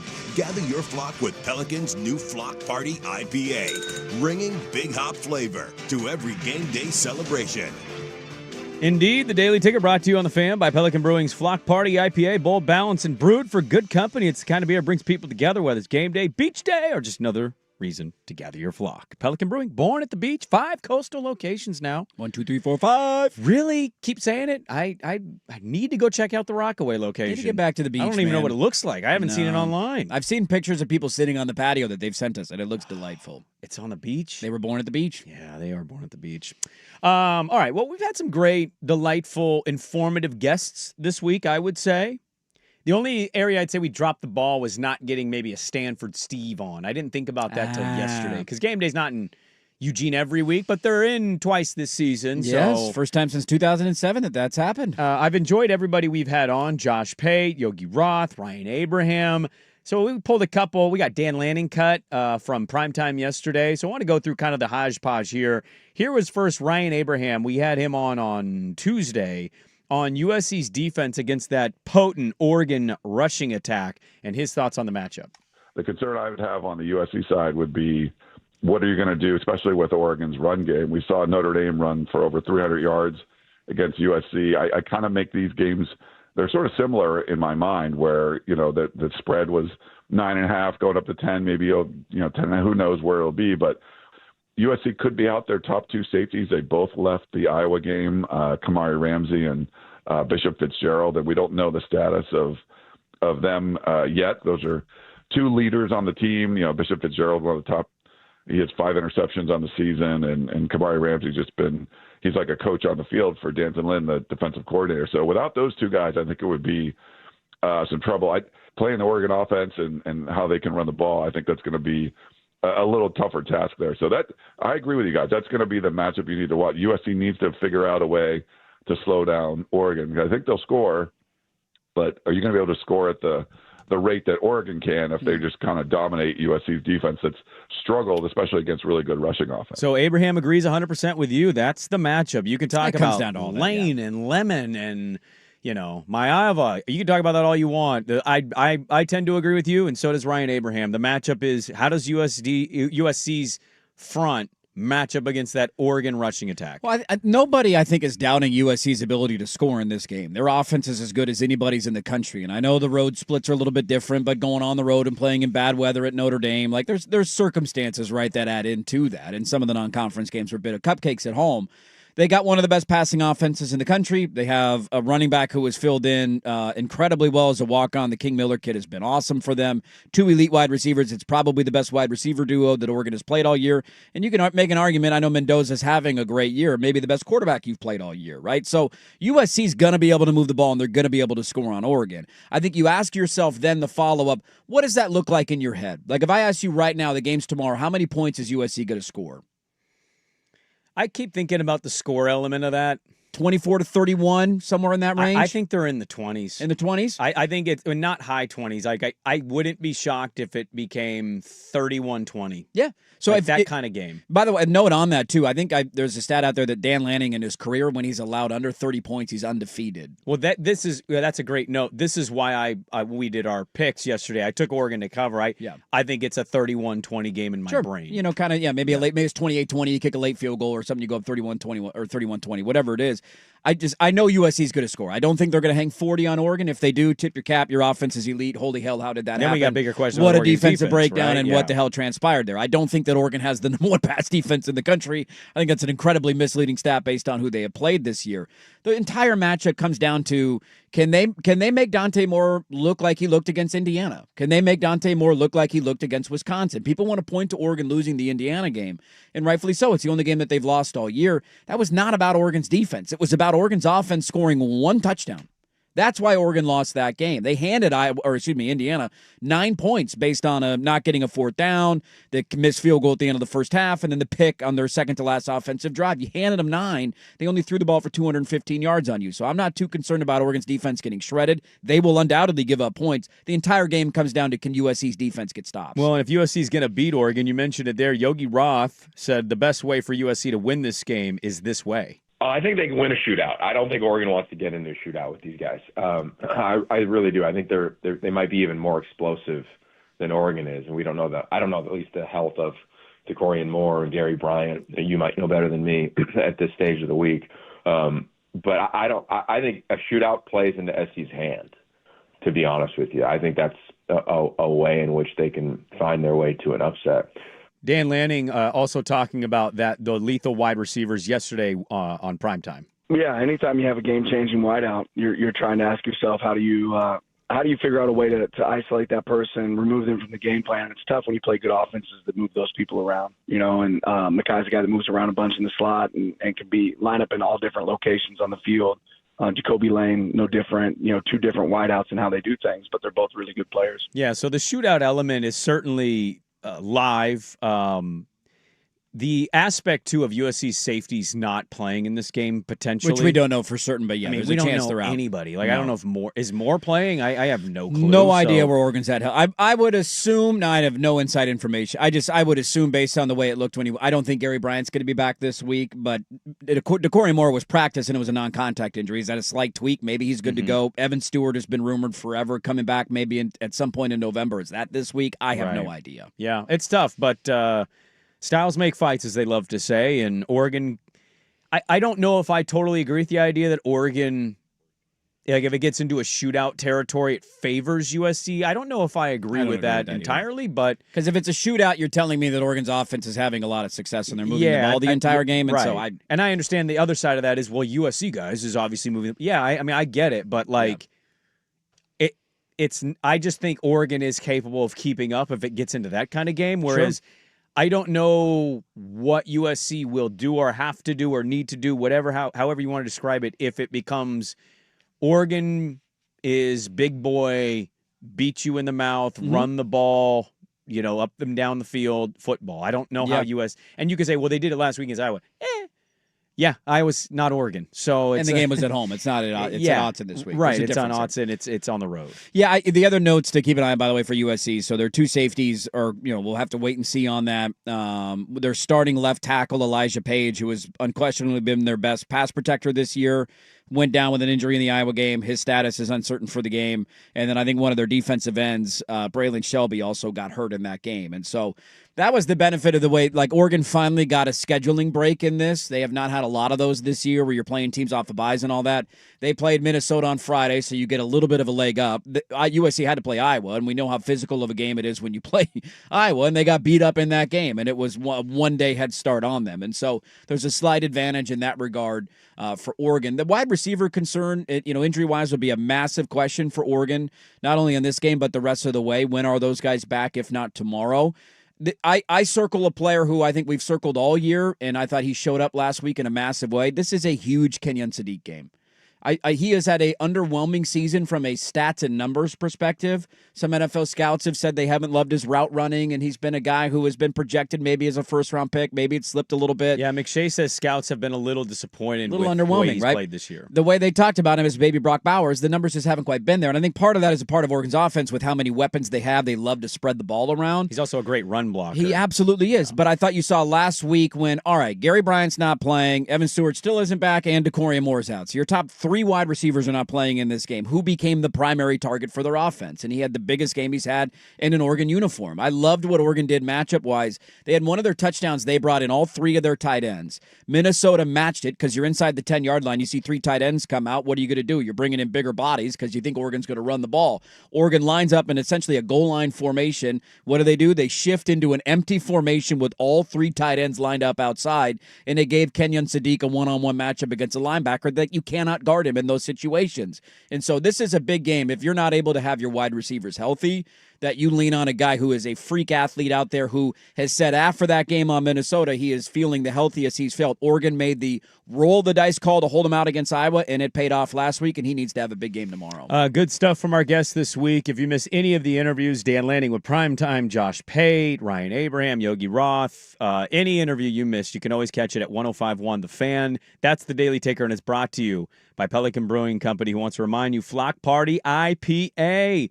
It's balanced, it's bold, and it's brewed for good company. Pelican Brewing, born at the beach.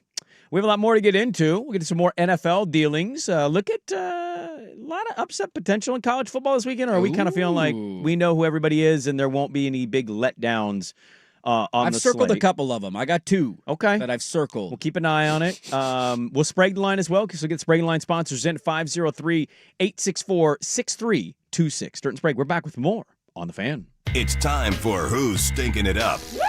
Do not go in there. A sports lowlight, ripped from the headlines. We couldn't do diddly poo. Brought to you by Three Mountains Home Services. Schedule your appointment online at threemountainshome.services.com. Well, when they hit their quarterback 12 times, that's I don't like that. I don't like that stat at all. And it's not a healthy way to play or a healthy way to keep our quarterback healthy through the remainder of the season. Yeah, there's Sean McDermott of the Buffalo Bills. Not a great night for the pass blocking. Josh Allen under duress all night, took long sacks, threw a couple picks. The Bills lose on the road Thursday Night Football to the Houston Texans. Damn near impossible to function at a high level as an offense when you cannot protect the quarterback. Was all of it on the offensive line? No, Allen probably had a time or two where he could have thrown the ball a little bit quicker, but they were in his kitchen all night. He didn't have much of a chance. Guys, you got 10 days. We got a BOGO going on here because who's stinking up the Buffalo Bills? Brought to you by Three Mountains Home Services. They're offering their biggest sale of the year for a limited time, expiring 11/30. Buy and install a new AC, and Three Mountains will give you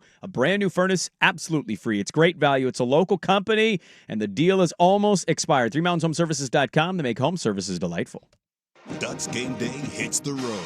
That's a touchdown, Oregon! Every road game, Andy Johnson and Anthony Newman will broadcast live from Grand Central Bowl Arcade and Sports Bar 4 hours before kickoff.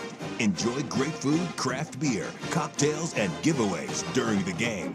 The official Oregon Alumni Watch Party partner and site of Ducks Game Day for all away games. Go to GrandCentralBowl.com for more info. Hey, it's Suk, and for many of us, it's happening. Your hair is thinning, the crown's disappearing, maybe hair loss has you feeling like your identity is lost altogether. Well, I've got good news. It's an incredible yet simple one-day treatment that starts regrowing your own natural hair the very next day, and it's guaranteed to grow for life. It's the Advanced FUE from Advanced Hair. We've all seen the pills and lotions that come with monthly subscriptions. They help you retain what you have, but what if you want your own natural hair permanently in specific areas? From Advanced Hair's state-of-the-art facilities to their world-class physicians, it's not maybe your hair is going to regrow, it's guaranteed that your new hair will grow. You decide how much, how thick, and where.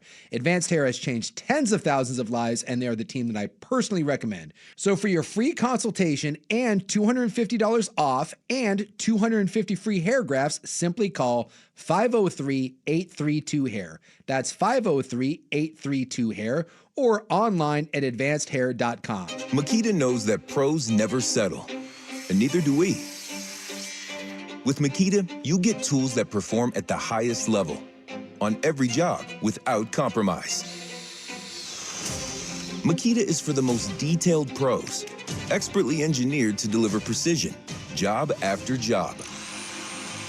When your work calls for the best, call on Makita. Makita, built to be the best. Available at the Home Depot. Wesley Financial Group is not a law firm, and Chuck McDowell, definitely not an attorney. This is Chuck. Do you feel stupid for buying a timeshare? Don't. It's not your fault. You were most likely told you could rent it, and it was a great financial investment. And the deal was available today only. If this happened to you, contact your resort or Wesley Financial Group for help today. Call Wesley now for your free exit information kit. 800-939-1441. 800-939-1441. Hey, it's Dirt here for Homesy. The holidays are near, and some of you, like me, will be hosting your friends and your family at your home this year. That means it's the perfect time to swap out those old dingy floors for beautiful new floors from Homesy, and they have a great deal for the holidays. Get at least 3 new rooms installed and buy your flooring from Homesy, and they'll give you $1,000 off your flooring installation. This deal runs through Christmas, so make sure to act fast. Go check them out online, homesy.com, and make sure for this holiday season, make it easy. Call Homesy. CCV number 239804. Millions of fans agree. This Christmas tradition rocks. Trans-Siberian Orchestra, live in concert, presenting The Ghosts of Christmas Eve, the best of TSO and more. November 23rd, 2 shows, matinee and evening, Moda Center. Tickets on sale now at livenation.com. KGON presents Trans-Siberian Orchestra, produced by Live Nation. This is Dirt and Sprague on the Fan Sports Network, 105.1 FM and 1080 AM. You can always count on Sundays with the NFL on CBS and Paramount Plus. Stream your local NFL game live every Sunday all season long, starting at just $30 for the first year. Visit ParamountPlus.com/NFL to get started. We have the third hour of the radio program to progress on. We got more football in our notes. Dare we? Dare we talk any hoops today? Ooh. No? Yes, no? It is a cup day, right? We got a cup day tonight? It's a cup check. Is it a home cup check or It's a a road? road cup We got check. a road cuppy tonight? 3 straight roadies How here. bad is the floor going to be tonight? Who are they cup checking tonight? Golden State. Are they blue, yellow? What color is their floor? Blue, yellow, Whatever. I don't give a crap. Red jacket, green jacket. Yeah, nobody cares. Okay. But Drew's been upgraded to questionable. Do they play tonight? What? It's gray. Looks like it's a gray floor. Ah, gray. That's not bad. Gray's not bad. So we may get into that. But we got a Sprague line for sure. That's going to happen today. Yeah, I'm Oreo for one, so that's great. Yeah, what we talked about yesterday, the downside of the Thursday bet is when you lose, you're 0 for 1, and now you feel like you're 0 for 3. I'm definitely going to go for 3 that's this a bad weekend. I'm feeling. staring down the barrel. Here we go. Bad news, Dirt. This is not going to end well for me.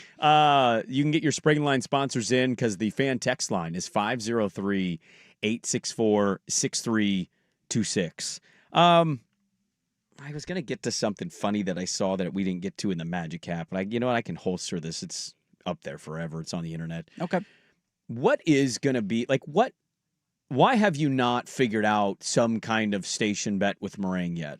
I'm kind of the ball's in his court. He was the one that said we should do a bet, and I said, fine, if you want to do a bet, we'll do a bet. But he wants to do like face painting or shaving his head. Yeah, I'm not doing that anymore. I'm too old for that. You don't want to face paint? I'm a father now. I'll paint my face, that's fine, but I'm not going to shave my head. It's not happening. I once had to walk around the station in a scandalous cheerleader costume, basically half naked, with my balls hanging out. Walking into employees' offices saying, hey, how's your Tuesday going? I had to do that one time. You were holding an Oregon State sign. And so I'm just kind of done with that. I'm kind of past the point in my life where I make wagers to that level. And I'm not doing point spreads and all that. I'm not doing a different payout for, like, you're USC, dude. Like, this isn't going to be some, like, structured payout thing. We're not talking Oregon State or Washington State here. You're not a little engine that could. So if he wants to come up with something like, hey, let's paint our faces or whatever, or sing the fight song, I'm all for doing that. I don't want to do singing fight songs. We did that one year. I ended up hating it. Yeah, that was not a very good payout. Well, you didn't. Although I preferred it more than dressing up like a half-naked cheerleader. Yeah, no, I walking hear you around the office. What about the henna neck tattoo? The henna neck tattoo. The first time I met my in-laws for Thanksgiving, I had a beaver henna neck tattoo on. That happened. Big Duck fan. Hey, got a beaver on your I promise you, I went to Oregon, but I got a nutria that's tattooed on the side of my neck right now. But don't read too much into this. Well, the problem with the makeup, the face paint, is it's so much easier for him because he doesn't start work till 10. Whereas are you waking up at 4 to do face paint? It's going to be a very early morning for me, and I'm not. And you're going to have to wake your wife up because you're going to go, Yes. hey, could you help me make this? Well, I'm not going to get too creative. Like, if you want me to paint my face, I'll buy like a red and yellow, because red and yellow are their colors, and I'll just do like half and half. That's what you get out of me, and I'll do it for the show. Okay. But it will be. I'm not like taking the time to artistically write a USC on my cheek or design a Trojan logo on my forehead. That's not going to happen. Okay. But I'll paint half my face red and half my face yellow. That can't take too long. So you guys need to settle this. If he wants to come in today and make a bet, then he can come in today and make a bet. But I'm not the one that's. I don't pursue bets at this point in my career. Yeah, but anymore. you care about this game. You want your team to win. It's a massive deal about that. Absolutely. It's one of the biggest games in Dan Lanning's tenure, man. It is? I mean, yeah. Like, this is... Oh, he's already beaten this team at home. It's not about that. It's just about the standard of the program. Like, the baseline for... Not baseline, that's not... You're trying to keep another team from rising, right? Yeah, like, this is a big Keep recruiting knocking battle down. thing. It is, like, the expectation coming into the year was not national championship or bust. They returned 5 starters and 1 on offense. Like, if they Sure. aren't able to go through that, and we went through an entire offseason of, well, how are they going to replace this guy? And they go 11-1 and go to the college football playoff, that's a phenomenal year. It is. And if you win a game, that's great, and then you get that monkey off your back, and then you can't use that against Lanning. Mm-hmm. Not making the playoff would be a disappointment, and I have a hard time seeing them, if they lose this weekend, making the playoff. It's I not think a they're guarantee. out if they lose. See, Yeah. I'm not going to say I don't think that it's not a guarantee for me because what if Vanderbilt loses to Tennessee? What if Oklahoma loses to Missouri this weekend? What if Alabama loses the Iron Bowl to Auburn? Like there are a lot of dominoes that could fall. It's not a guarantee for me, but I agree with the sentiment. It will be very difficult for them to make the playoff if they lose this weekend. Yeah, because whether you beat Washington or not, I don't know if that's going to be a top 25 victory. It's not for sure. Are they even going to beat UCLA this weekend? Well, that's kind of my point. Is like I don't know what Washington's going to do on the road. It was going to be one, and then they lost to Wisconsin. Thanks for that, Huskies. But I'm just saying, like, if it's you and like 4 other teams at a 2-loss situation, I think the committee is saying you're not in. Without a doubt. That's all I'm saying. The question would be, is Vanderbilt a 2-loss team? Do they win at Tennessee next week? Yeah, see, I just don't know if it's Vandy either. That's the tough thing. Does Alabama beat Auburn in the Iron Bowl? Yeah, if that happens, Bama's that's in. wonky. Yeah, Bama's in. If they win, they're in. Does Oklahoma beat Missouri this weekend? Because if they win, they're in. But if they're a 3-loss, that's what it would take. Sure. You would need a lot of dominoes to fall in your favor. We have a big game for Lanning. We have a lot to get into in the third hour of the program. Dirt and Sprague, hour number 3 with Sprague and Line coming in hour number 4 on 105.1 The Fan.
Now, from the George McCoy and Warren Allen Sports Desk, a Sports Center update on the Fan Sports Network, 105.1 FM and 1080 AM. First on the Fan, good old-fashioned showdown at Autzen Stadium Saturday afternoon, 12:30. Number 7 Oregon hosting number 15 USC. A Ducks win moves them much closer to a spot in the college football playoff field.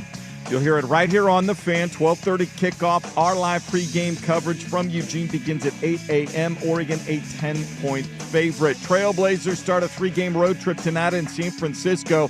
They take on the Warriors in an NBA Cup game. Shaden Sharp, Drew Holiday, Robert Williams III, currently listed as questionable for Portland. Tip at 7 o'clock on KUMP Xfinity Channel 1016. Portland, a 7.5-point underdog. Seahawks trying to get back in the win column. They hit the road in Tennessee Sunday morning. 13.5-point favorites over the Titans. Seattle needs to hold on to the football. They've turned it over 12 times in the last 4 weeks. 10 a.m. kick right here on the Fan Sunday.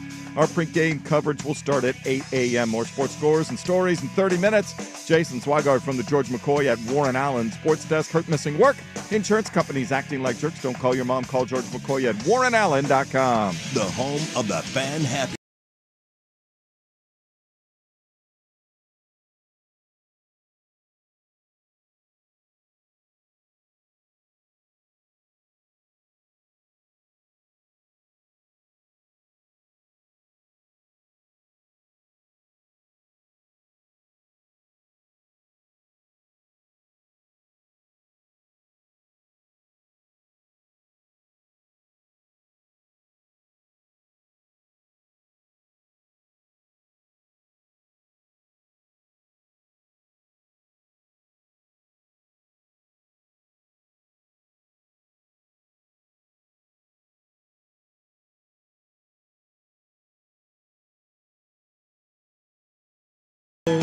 Hey, welcome back in. Hour number 3. Dirt and Sprague here, Portland Sports Leader, 105.1 FM The Fan, 1080 AM, the Odyssey app, live on YouTube. Good morning, everybody. We call it the Fan Sports Network. Yes, good morning. Hope your days are off to a good start. It is. Here's the situation. We just got the feedback from the boss. He showed up. He's here. It is the Oregon Sports Hall of Fame that they're going into, not the College Football Hall of Fame, the Oregon Athletics Hall of Fame. Garden Home. That's the Oracle. He's called the Oracle for a reason. He kind of knows, but he's not right. Well, I also asked the follow-up of, how is Marcus Mariota not in the Oregon Football Hall of Fame yet? How is that possible? And he told me there's a 10-year, you got to wait 10 years. That's a bit of an egregious timeline. Why can't we just do what the most obvious thing is? Marcus is in the NFL. He was the first pick. We're putting you on the fame next year. Thanks, Marcus. You know who already has his jersey retired? Shedeur Sanders. And Marcus Mariota's not yet in the Oregon Football Hall of Fame. Well, Colorado's sub 500, so maybe do things the way Oregon's doing things, not the way Colorado's doing things. Yeah, not a good roadmap there. It's an awkward situation right now because I'm friends with the brand man. I'm also friends with his wife. She was on my Hood to Coast team. Yeah, you guys are Hood to Coast teamies. So I almost want to have two separate conversations. Sure, we got to talk running or we got to talk football. Diet Coke and running. Football and funny, stupid life things. God, I love a good fridge sig. Now, I might have a fridge sig tonight. Friday night fridge sig. Oh, the Friday night fridge sig is one of the staples of my life. Do you guys do Friday night pizza night? Not as often as I'd like, but yeah, It's a big deal. It's a big staple for us. Might do it. We're going to be on the west side tonight. We got some family things we got to do. We got multiple pizza places we can choose from. Yeah. I'm a big Papa Murphy's bro, but I don't, Pizzicato's great. Bellagio's is great. A lot of good options in the neighborhood. Friday night pizza night is I will not over my dead body will we not do a Friday night pizza night. I don't know what Papa Murphy's was doing it for other than maybe just being a good company, which I hope that's the case. They were giving away a $1 medium pizza for a long time. You didn't have to buy anything else. It was just a $1 medium pizza. Whoop! So we jumped all over that. Whoop! You can't beat that. Medium's not enough though. Can I get 2? For the Spragues. Can I get 2? It is for the Sprague household. Come on, man. But also, you can't get a frozen pizza for $1. You don't want the next morning pizza? Where's the next morning pizza going? Then get 2. Now I don't have breakfast. Where's my breakfast pizza, man? It's unbelievable.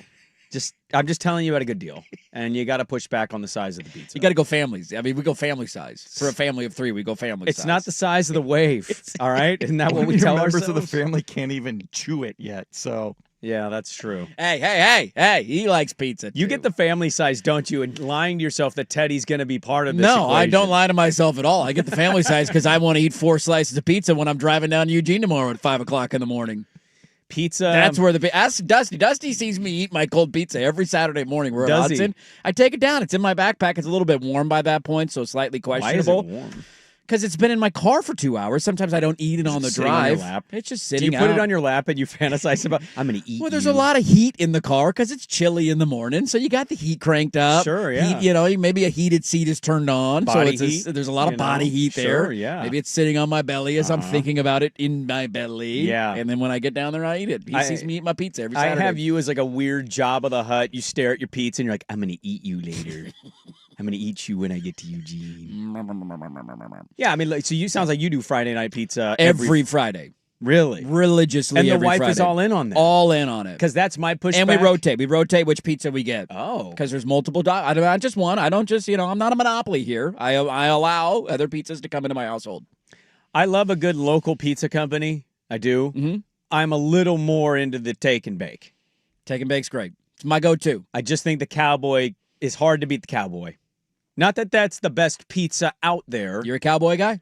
But I'm a bit of a Cowboy fan there. Cowboy butts drive you nuts? I also can't get away with doing it every Friday. My wife she's not me.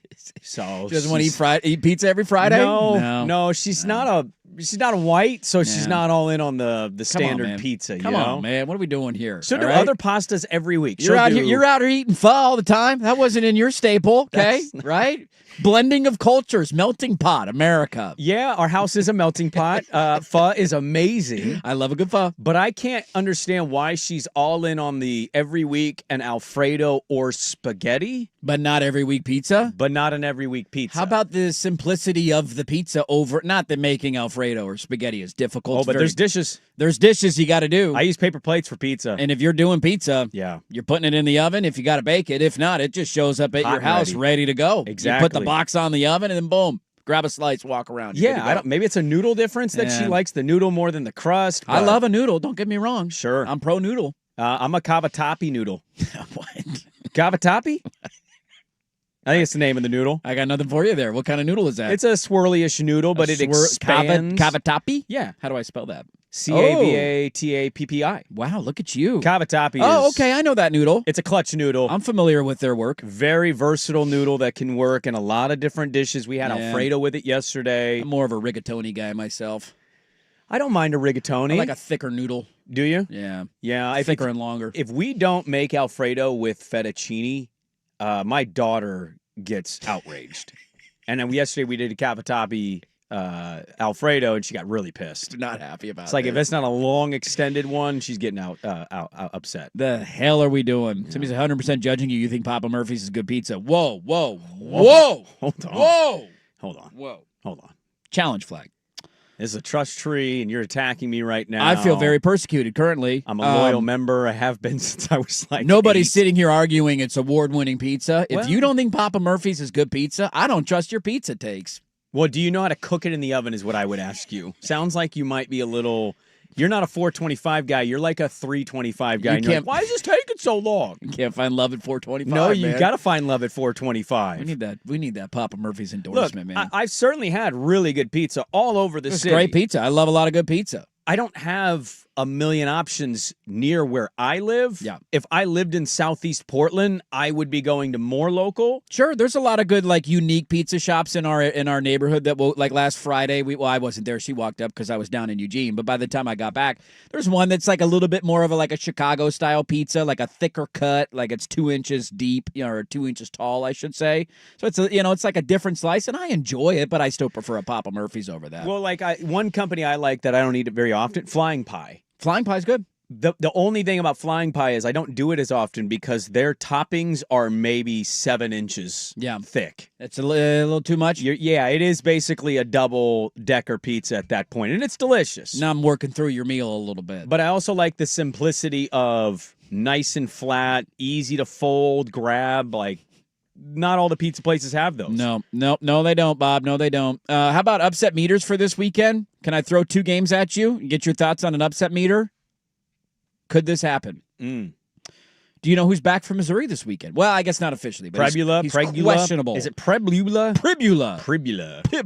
Pribula. Okay. He is their starting quarterback who looked like he needed to have his leg amputated after a Vanderbilt injury, but ended up being okay and not needing surgery, and he's questionable now. He's been upgraded. He's been practicing all week. Nice. They're on the road. Do we have a hangover trap game for Oklahoma against Missouri? I mean, they're live to lose. Yeah, they've been a little bit up and down. Last week, you give them all the credit. Their defense clearly has figured something out here. The whole Venables versus DeBoer thing is a real thing now. But he's returning. I think Oklahoma wins because Missouri's quarterback returning just in time to morph back into Penn State's quarterback in a winning moment is definitely going to happen. He's going to throw a game-losing interception. It is really weird when you look at the last 10 to 11 years of Alabama football, no matter if it's Saban or now Kalen DeBoer. I can't remember it off the top of my head. There's a stat floating around there that 90% of their losses are from a Brent Venables coached either defense, Clemson, now Oklahoma, or a Gus Malzahn-led offense. So it's two guys. That It's are like just two. a They thorn in the cannot side. stop Gus Malzahn offenses, and they cannot figure out Brent Venables' defenses. Well, if they played him now, I don't think Gus Malzahn's offense I would think they beat would probably Alabama, win that but game. 'Cause week one, they Florida took State advantage. blows. And I also think there's one other game, and I think this team is included every week, although they only have 2 games remaining, and I don't know how they're going to go the rest. Georgia Tech's on upset watch every week that they play. When you're struggling to beat Boston College buzzer beater field goal is crazy. They suck. So they're at home against Pitt, and remember, what did Pat Narduzzi tell us last week? Notre Dame game doesn't matter. This game matters. It's a conference game. Pitt still live in the ACC title race despite that blowout loss. That's a sub field goal line in Atlanta. Georgia Tech's on upset watch every week. You know, we glossed over it because the game sucked itself and they were way better. Did you see the frosty exchange at the end between Freeman and Narduzzi? I did see that, yeah. I think Freeman's classy. Okay, first of all, he's sexy, he's hot, he's perfect. He is. I think he's got so much class.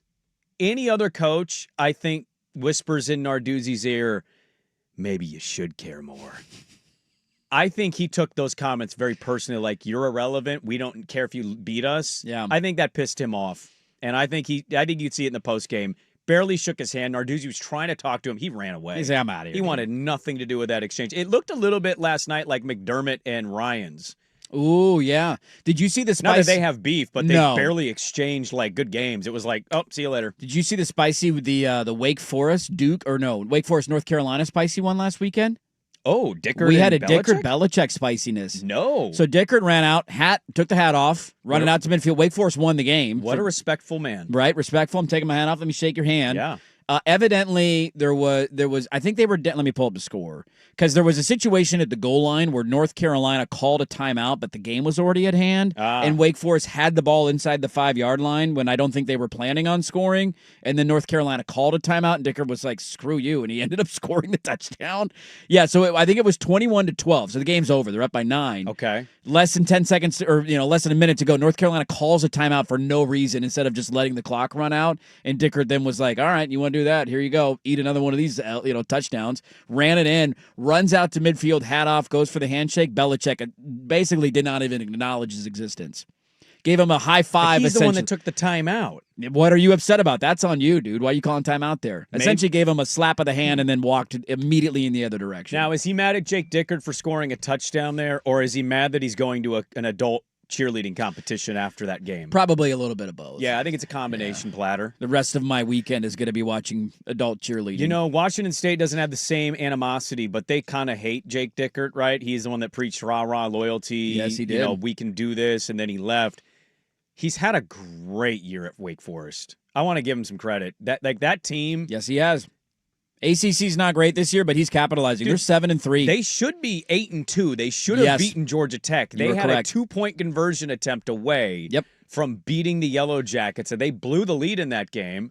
If they win that game, they're also in the mix for the ACC title game here. They close with Delaware and Duke. They got a chance to win 9 games in year 1. Now, is Ashford quarterbacked them? I think he got banged up at one point, but did he quarterback last week? Dude, I don't know. I wasn't watching Wake Forest, North Carolina.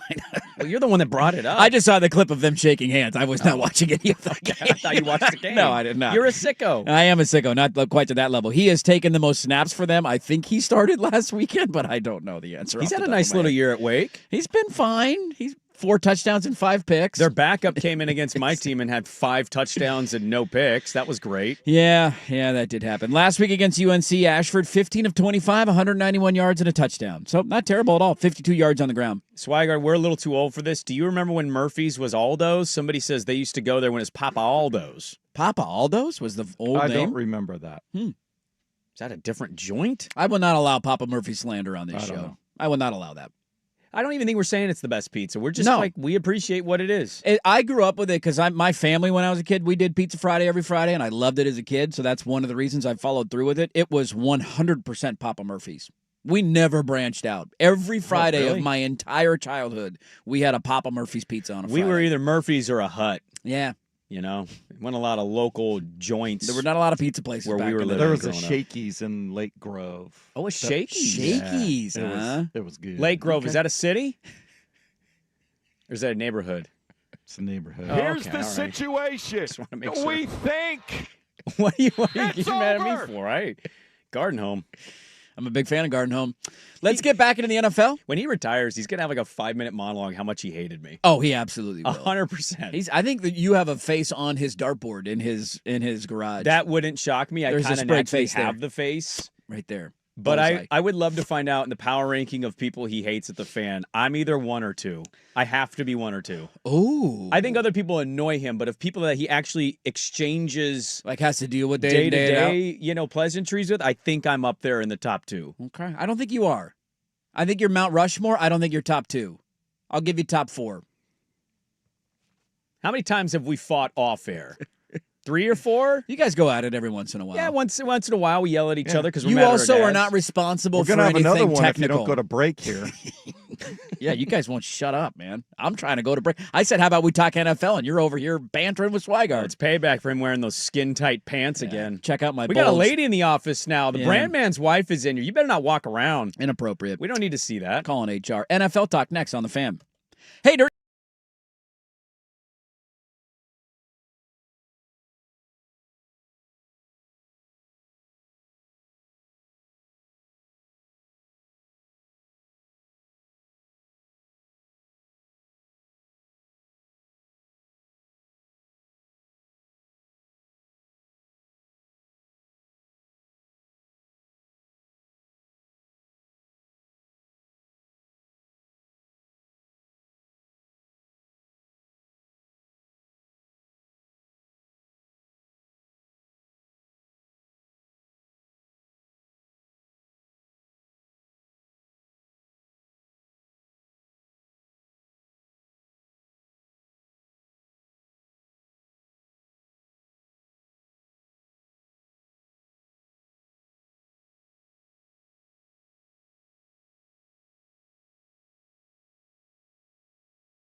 Differing takes come in about when it was Aldo's, when it was Murphy's, and how they merged. I don't know who to believe anymore. All I know is I love pizza, and I'm going to eat it tonight. I'm just looking. The brand man he's wise. Some would wonder if he's 55 and not 41. Very well could be.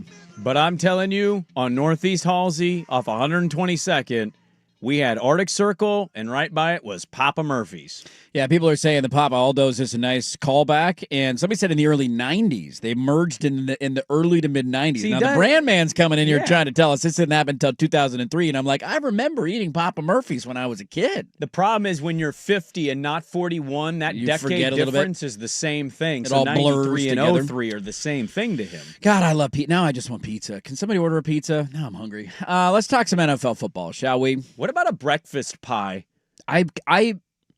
You know how I feel about pizza. You know how I feel about eating pizza for breakfast. Now, like, would standard red marinara sauce, would that do well with like a breakfast sausage and eggs and melted cheese? Like, I just want normal pizza for breakfast. Why can't that just be a normal thing? No, it can't. I didn't say. Why it do I couldn't need it? be. I don't want eggs on a pizza. That sounds horrible. Really? Eggs on a pizza sounds nasty.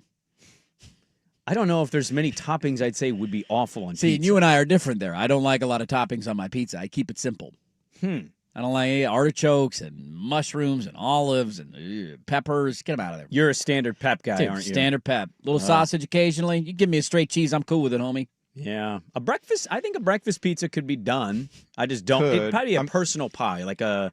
Yeah, you it'd be know, more like the mini. Yeah, the minis that you bake at home. And I'm wondering How what do you put would the egg on there? What kind of egg do you put on the pizza? I think you would have to do. Do you cook the egg and then put it on top, or do you cook the pizza with the egg on it? No, I think you would do more like an Eggs Benedict, where you would do the eggs. You'd put like Canadian bacon, and maybe you would have hollandaise sauce. Ooh, the hollandaise sauce as a base coat is a Now, good are we still idea. tomato saucing the pizza, or No. We're using the hollandaise for the pizza? Yeah, that's a good you'd idea. have, if you want to put some spinach on it or something like that.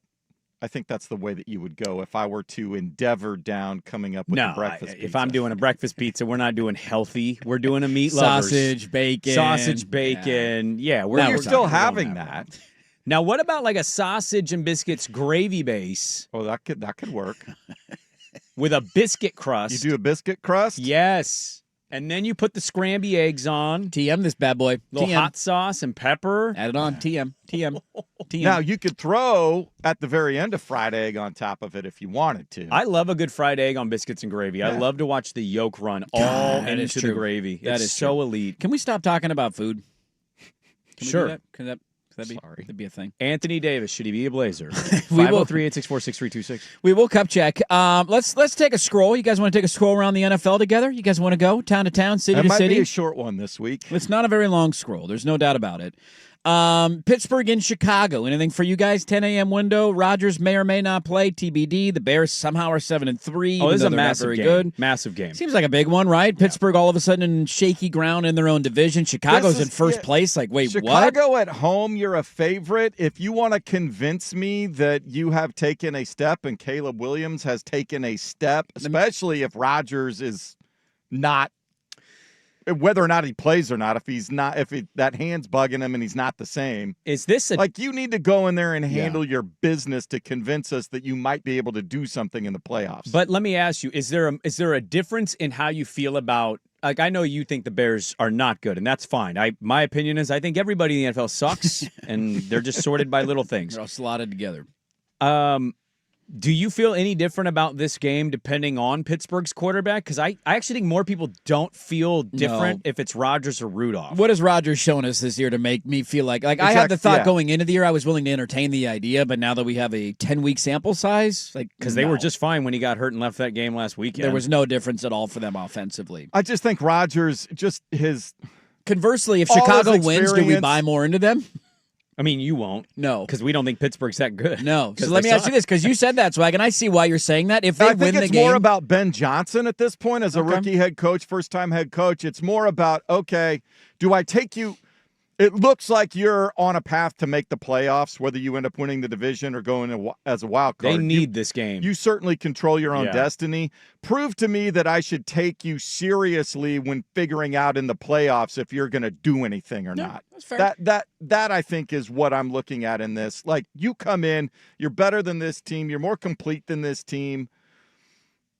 Handle your business. By the way, projection watch here, there's two things here. Ben Johnson might be a big part of this. Will they be able to run the football is another big part. Caleb Williams on the season, 59.7 completion percentage. Not very good. Woof, buzz your girlfriend. He's not been terrible, but that's not a great stat.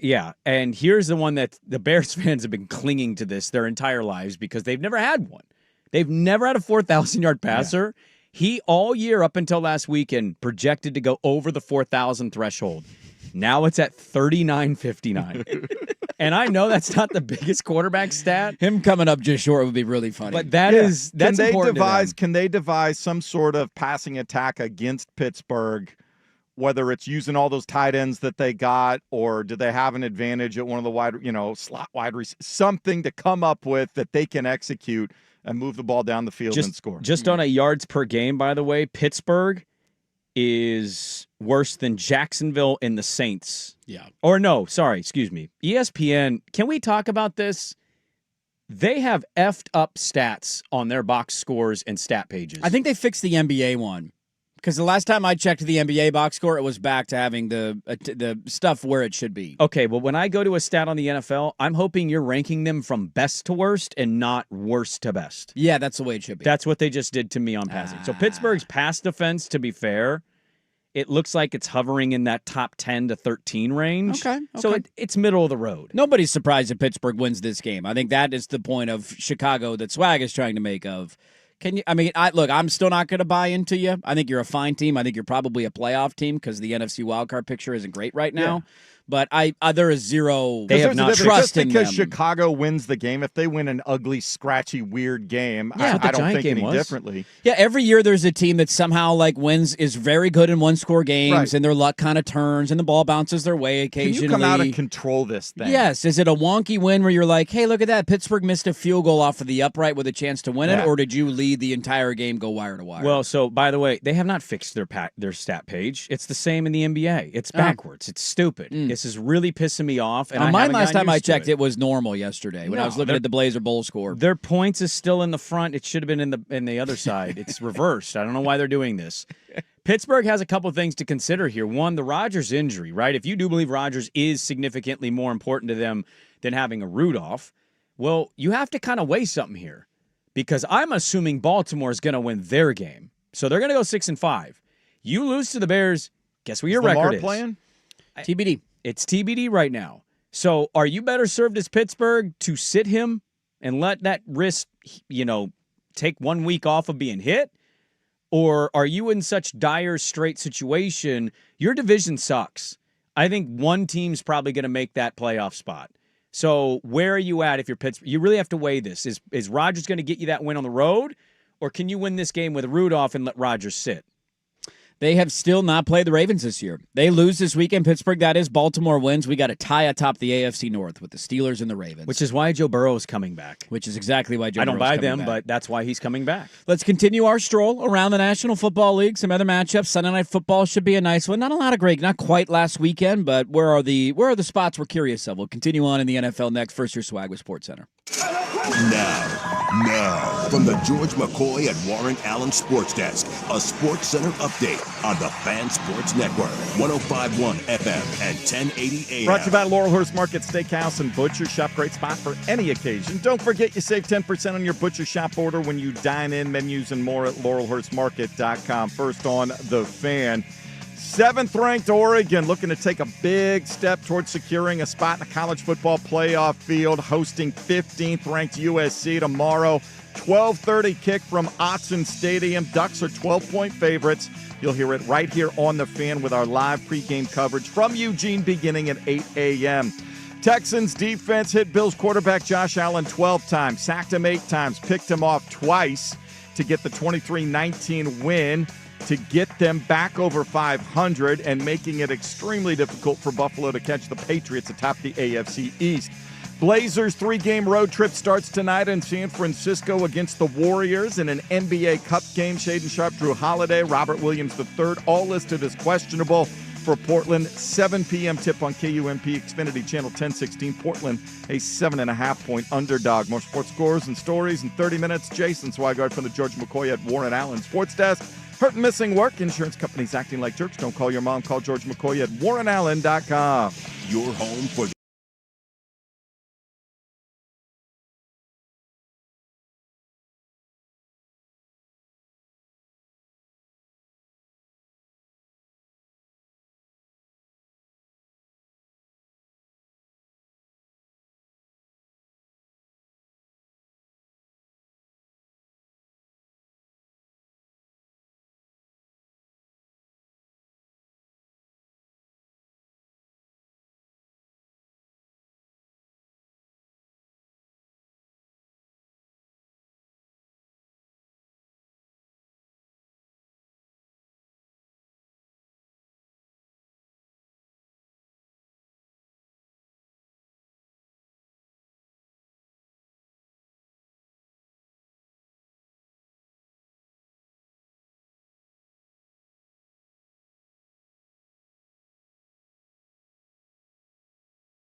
.80 a.m. All right, we're taking a stroll around the NFL. People texting in breakfast pizza places. We have breakfast pizza places. There are not like individual breakfast, like that's the focal point of the restaurant, but pizza places that have a breakfast pizza on the menu. Okay, I'm are getting interested. chimed in. I want to hear it. I also the PT Tavern over in Brush Prairie has a great breakfast pizza. Somebody said there's a good one on Pizzicato's menu. Okay. So I didn't know that. So a few of them are coming in. I need a biscuits and gravy biscuit pie to be sounds pretty created. good. I think Swag and I have come up with a genius one. I think you Also, have. a listener bringing up a good point. This is why the brand man might have been on his stance. Papa Aldo's, founded in Hillsboro. See, it's East Side, West Side He's a West thing. Side guy. We're Come on East Side now. guys. Come on now. Yeah. Let's continue on our NFL scroll. Joe Burrow playing in Cincinnati. Do anything for Pats and Bengals for you guys Sunday morning? Just two elite, fun quarterbacks. should be a high-scoring game. You would hope, at least, but who knows? Yeah, and New England has done an exceptional job. We tend to want to discredit NFL teams, whereas in college, I think it's more applicable to point out. In the NFL, I actually disagree with it. When teams beat bad teams, that's good to me. In college, I think you can, when you're trying to sort out the top and the middle and the bottom, you can It's point very out, convoluted, Yeah, yeah. like beating, not to use, like Oregon beating Minnesota is not the same as Oregon beating USC. So, No, it is like, not. all wins are created. In the NFL, as bad as teams, even like the Titans and Jets are, It's still an NFL team. it's an NFL team, and every week stupid stuff happens. So New England's taking care of the bad teams. Joe Burrow playing, which I still think is up in the air. I haven't seen an official ruling on that yet. He's full go at practice, but they have not cleared him fully to play yet. Yeah, that's entertainment that I'm willing to dive into. It is funny. One of the dumbest beefs now that has been created is Drake May versus First Take. Have you guys followed this? I saw this.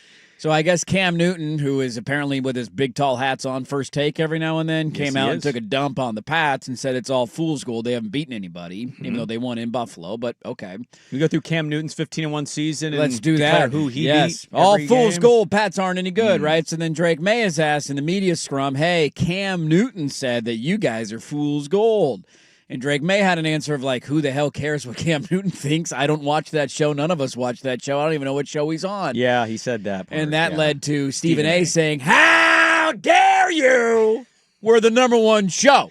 Everybody knows who's on First Take. He did the I'm number one. I'm number one. I'm number one. Ryan So Clark got offended by it. I'm like, dude, guys. this is one of the dumbest things that's ever been created and why nobody should take that show seriously. It's also further evidence we live in a simulation. Yes, it is. Don't watch it. Pats Bengals, that's in the 10 a.m. window. 9 is on the road in Lambeau. And very similar to Buffalo last night, where I know that Josh Allen is good. I know that the Bills are probably a playoff team. Mm-hmm.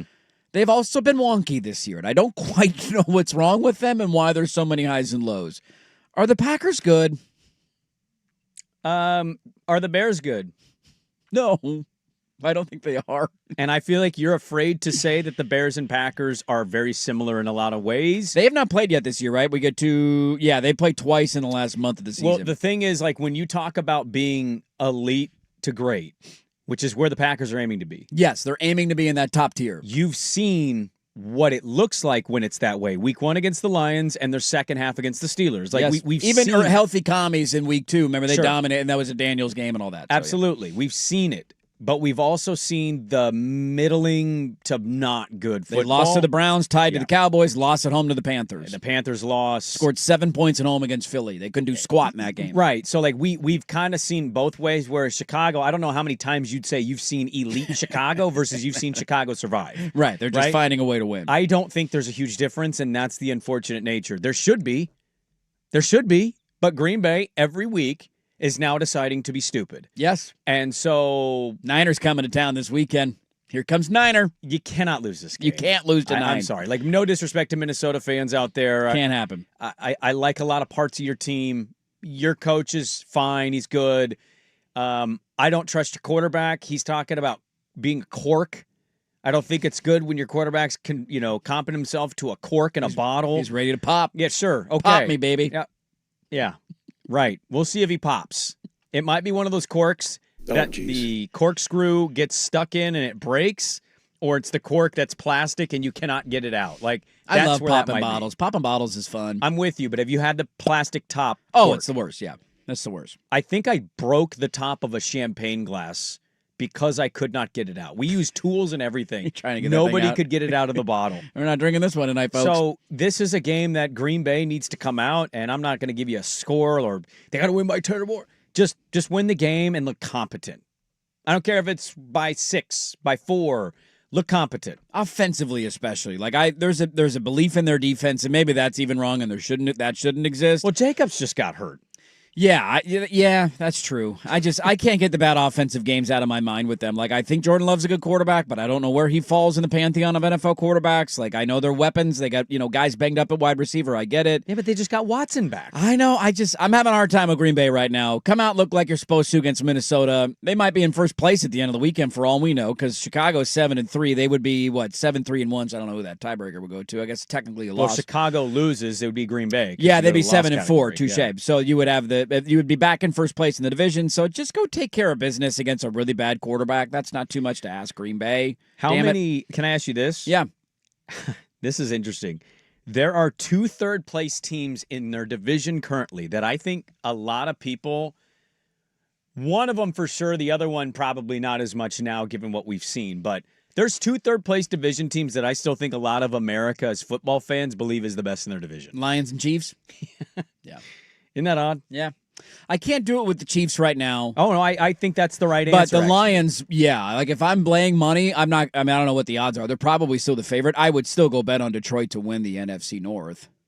If I'm betting on anybody right now, and I know that I'm not saying Detroit hasn't had clunkers and they have a head-to-head loss to Green Bay. I get it. You know who they go against But this I'm weekend? picking them to win the game. Jameis Winston. Exactly. They're a 10-point favorite. I've contemplated spreading line because the number is whenever they lose, I think Campbell's like he responds. 11-0 straight up and 11-0 against the spread after a loss. So they lose to the Chiefs 30-17.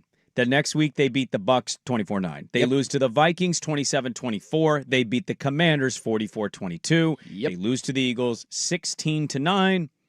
Jameis Winston and the Giants coming into the Motor City. He's going to throw a couple of picks. The Giants got nothing to play for. Do you want to hear one random personal dark factoid about Would love me? to. I will not dive in. I will just tell you, I am in last place. Jameis Winston is my only quarterback on my roster. Fantasy football. CJ Stroud. He's all you got left. He's not playing. Michael Penix. See you later. I cut Joe Flacco straight up.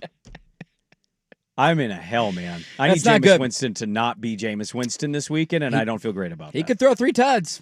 And 3 picks. They're just going to come with 2 or 3 picks. Yeah. That's the way it's going to work. Final thoughts on the NFL weekend, because there is one more game that, look, I might get ridiculed for this. I am excited for. I shouldn't be, but I am excited for. I'm shocked, man. I got to give you some credit here. I think the NFL's got some juicy stuff, and normally on a Friday, you're all in on the college. And this is a terrible weekend of college football. And you don't think really it's going to be good? I mean, hopefully upsets happen, but there's just some of them would be. This is SEC Cupcake Week, so like the entire outside of Oklahoma, Missouri, everybody's playing a cupcake this weekend, and so there's nothing to talk about from the most talked about conference in the sport. We have not talked about Sunday Night Football yet. Where are we at on the Bucs? The Rams surviving against Seattle, so we'll put a bow on the NFL talk. We'll get into a little cup check in the final hour. We will Sprague the line, so keep your fake sponsors rolling in 503-864-6326. We're back after this on the Fam.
May I entice you in a Thanksgiving leftover pizza?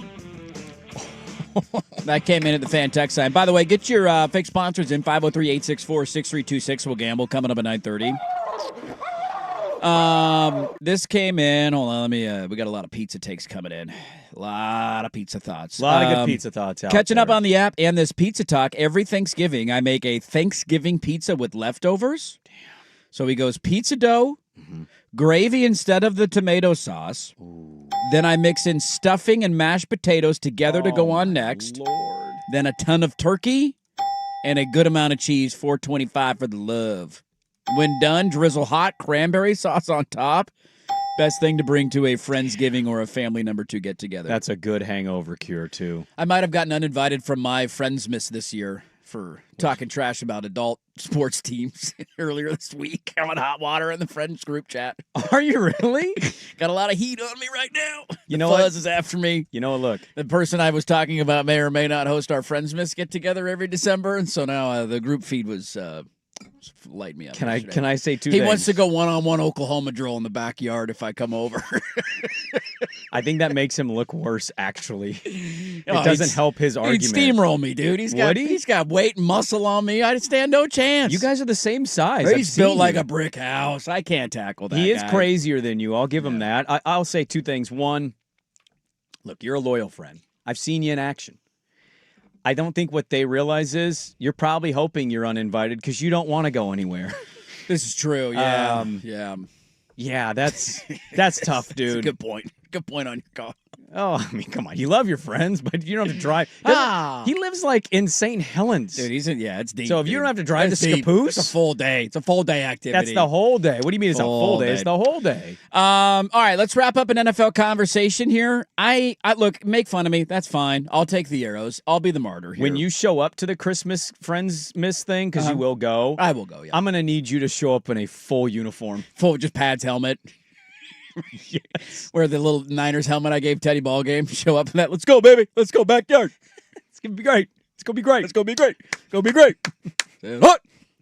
You got some Cleveland gear rolling around. Oh, I so do. funny. I stole jerseys and helmets. I You should still bring own your them. trophy, your PIL Player of the Year Just trophy. put that down. That's a good point. By the way, that trophy's such trash. I it's was so just- disappointed to see It's total knockout. that. I mean, always just, wondered. yeah. I was never going to be a Player of the Year, and I saw this when I helped him move a little bit, and I'm like, that's the trophy? What do we got here? What's going on? A half plastic helmet that they spray painted gold? Come on. I'm excited for Eagles and Cowboys. All right, go ahead, laugh at me. Yeah, have fun with that. Go ahead. I'm not. Philly sucks to watch. Their offense is terrible. Their defense is stellar. Dallas is Dallas. I get it. The drama and just everything going on around Philly, I'm very curious of. You're buying, you know what you're doing? You're buying into the ESPN narrative right now. I am a little bit. You're eating it up. You're drinking out of the palm of their hand. I'm Ezekiel Elliott. I'm spoon feeding the drama. Yes, you spoon are. Feeding? What did I say? Feeding? You're spoon eating.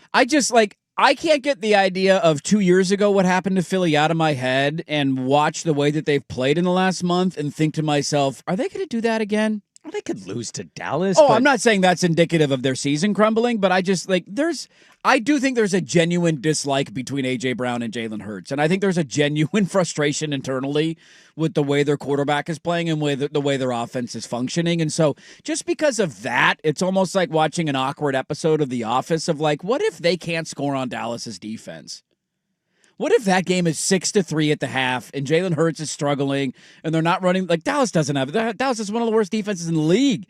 If they can't score on defense, is it still? Some are wondering now after that Raider game if Quinnen Williams was exactly Quinnen Williams the went answer. off, baby. Don't forget Logan Wilson. They traded for Logan Wilson. So I don't know. I get it. Part of it is the rest of the 1 o'clock slate sucks. Like if you are looking for an afternoon off, this is a pretty good afternoon off to take. But the drama around Philly and what's happening there, I'm excited for it. And I know I'm stupid for that. Yeah, I mean, I hear you, dude. Philly can be dumb. They could lose this game. It wouldn't shock, I think, the masses if they did. The problem with the A.J. Brown, Jalen thing is it's so one-sided that like every week something comes out and it's pretty obvious who's leaking it. And every week that quarterback, no matter how you feel about him, he just goes out there, calm, cool, collected, plays his game. Now, some weekends he's not good. Other weekends he's very mid. And once in a while he'll sprinkle in a 380-yard game and you'll have 3 He had a touchdowns. perfect passer rating against the Vikings this year in that win. There you go. By the way, it's really good in the second half. Why? Kept throwing to A.J. Brown. That helps a little bit. But like the relationship may not be good, but it's incredibly one-sided. Like, I think if you press Jalen Hurts legitimately, I think what you get off the record, I don't care. Yeah, I think you're right. And I think A.J. Brown's like, he sucks. He's not good. He's not giving me the ball. And Jalen's like, any response, he's like, no, I don't care. Whatever, dude. We're going to trade you. I'm going to stick around because You're I'm a insane. franchise quarterback and I have an untradeable contract. Yeah, and so I will be here and you won't next year. I hear what you're saying, but I'm not one that's ready to anoint the Dallas defense fixed entirely because they played one of the worst offenses on Monday Night Football. No. I did love the side story of Pickens and Lamb being out in the casino too long and Lamb being accused of throwing up in a casino, even though he took that to heart. He's going fake news. That didn't happen. But I'm not really in on this. I just think Dallas is exactly what their record is, and that doesn't make me excited. No, I'm with you there. I get it. I'm an idiot for being excited about that game, but I am curious. Where are we at on Sunday Night Football?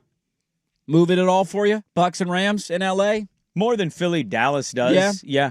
The line is funky. I'm not going to gamble that game because that's one of those like, why is that point spread so high? Are the Bucks getting anybody important back from injury? There's some weird stuff going on around Bucky Irving right now. I don't think they want you to know what the real Bucky situation Mike is. Florio did a very cryptic thing on his podcast about Bucky Irving not being back anytime soon and it not being related to injuries, but they're not willing to say what it is. He's had some really weird Instagram posts. I know this is nerdy stuff, but like the last couple of weeks of nobody really knows what's going on there. It sounds like somebody who's dealing with something off of the field and then was a little banged up on top of it. And so there is a thought that he might not be back anytime soon, but that's just speculation. So I thought Tampa for a long time in that game in Buffalo. They hung in that game. They were moving it great. Tucker, by the way, like talk about an all-time guy. A factoid I didn't give you. Like he's one of the only players in NFL history from a fantasy standpoint to have like 2 30-point fantasy days after not starting. Wow. He's become a sensation for them. And he had a big game in the run game last weekend against Buffalo. Man, if they play like that, they can hang with the Rams. And you know who'll be rooting for that because they're going to win rather easily? The Seattle Seahawks. Yeah, exactly. They lose that game and you take care of Tennessee the way you're supposed to. You're right back in them. I mean, they already are still They in the will mix, take but care of Tennessee. Tennessee's terrible. By the way, limited participation update.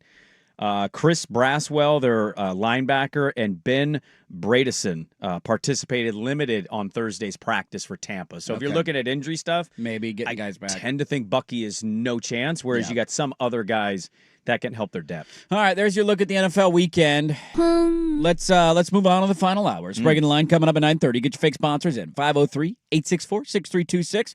Some final thoughts on the Oregon USC game, and then we got a cup check it, baby. We got a cup check tonight. Loaded final hour. Don't go anywhere. Sprague 105.1 FM The Fan.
Now, from the George McCoy and Warren Allen Sports Desk, a Sports Center update on the Fan Sports Network, 105.1 FM and 1080 AM. First on the Fan, can a win for the 7th-ranked Oregon Ducks over number 15 USC this Saturday cement a spot in the college football playoff field? You'll find out. 12:30 kick right here on the Fan from Autzen Stadium.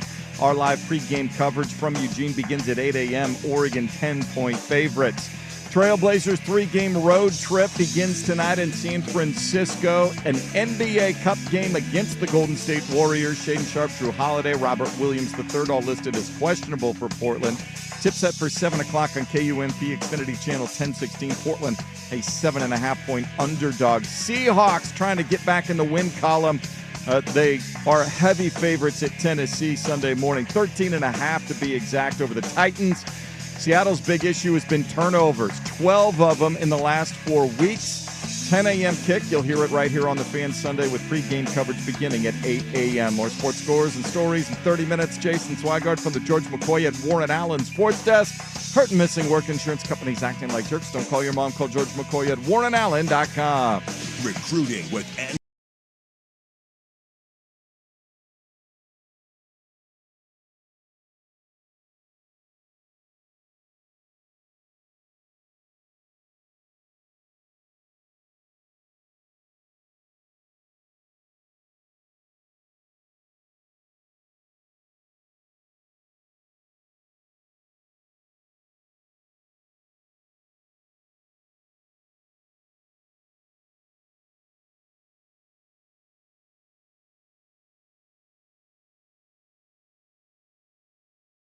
One, the Fan.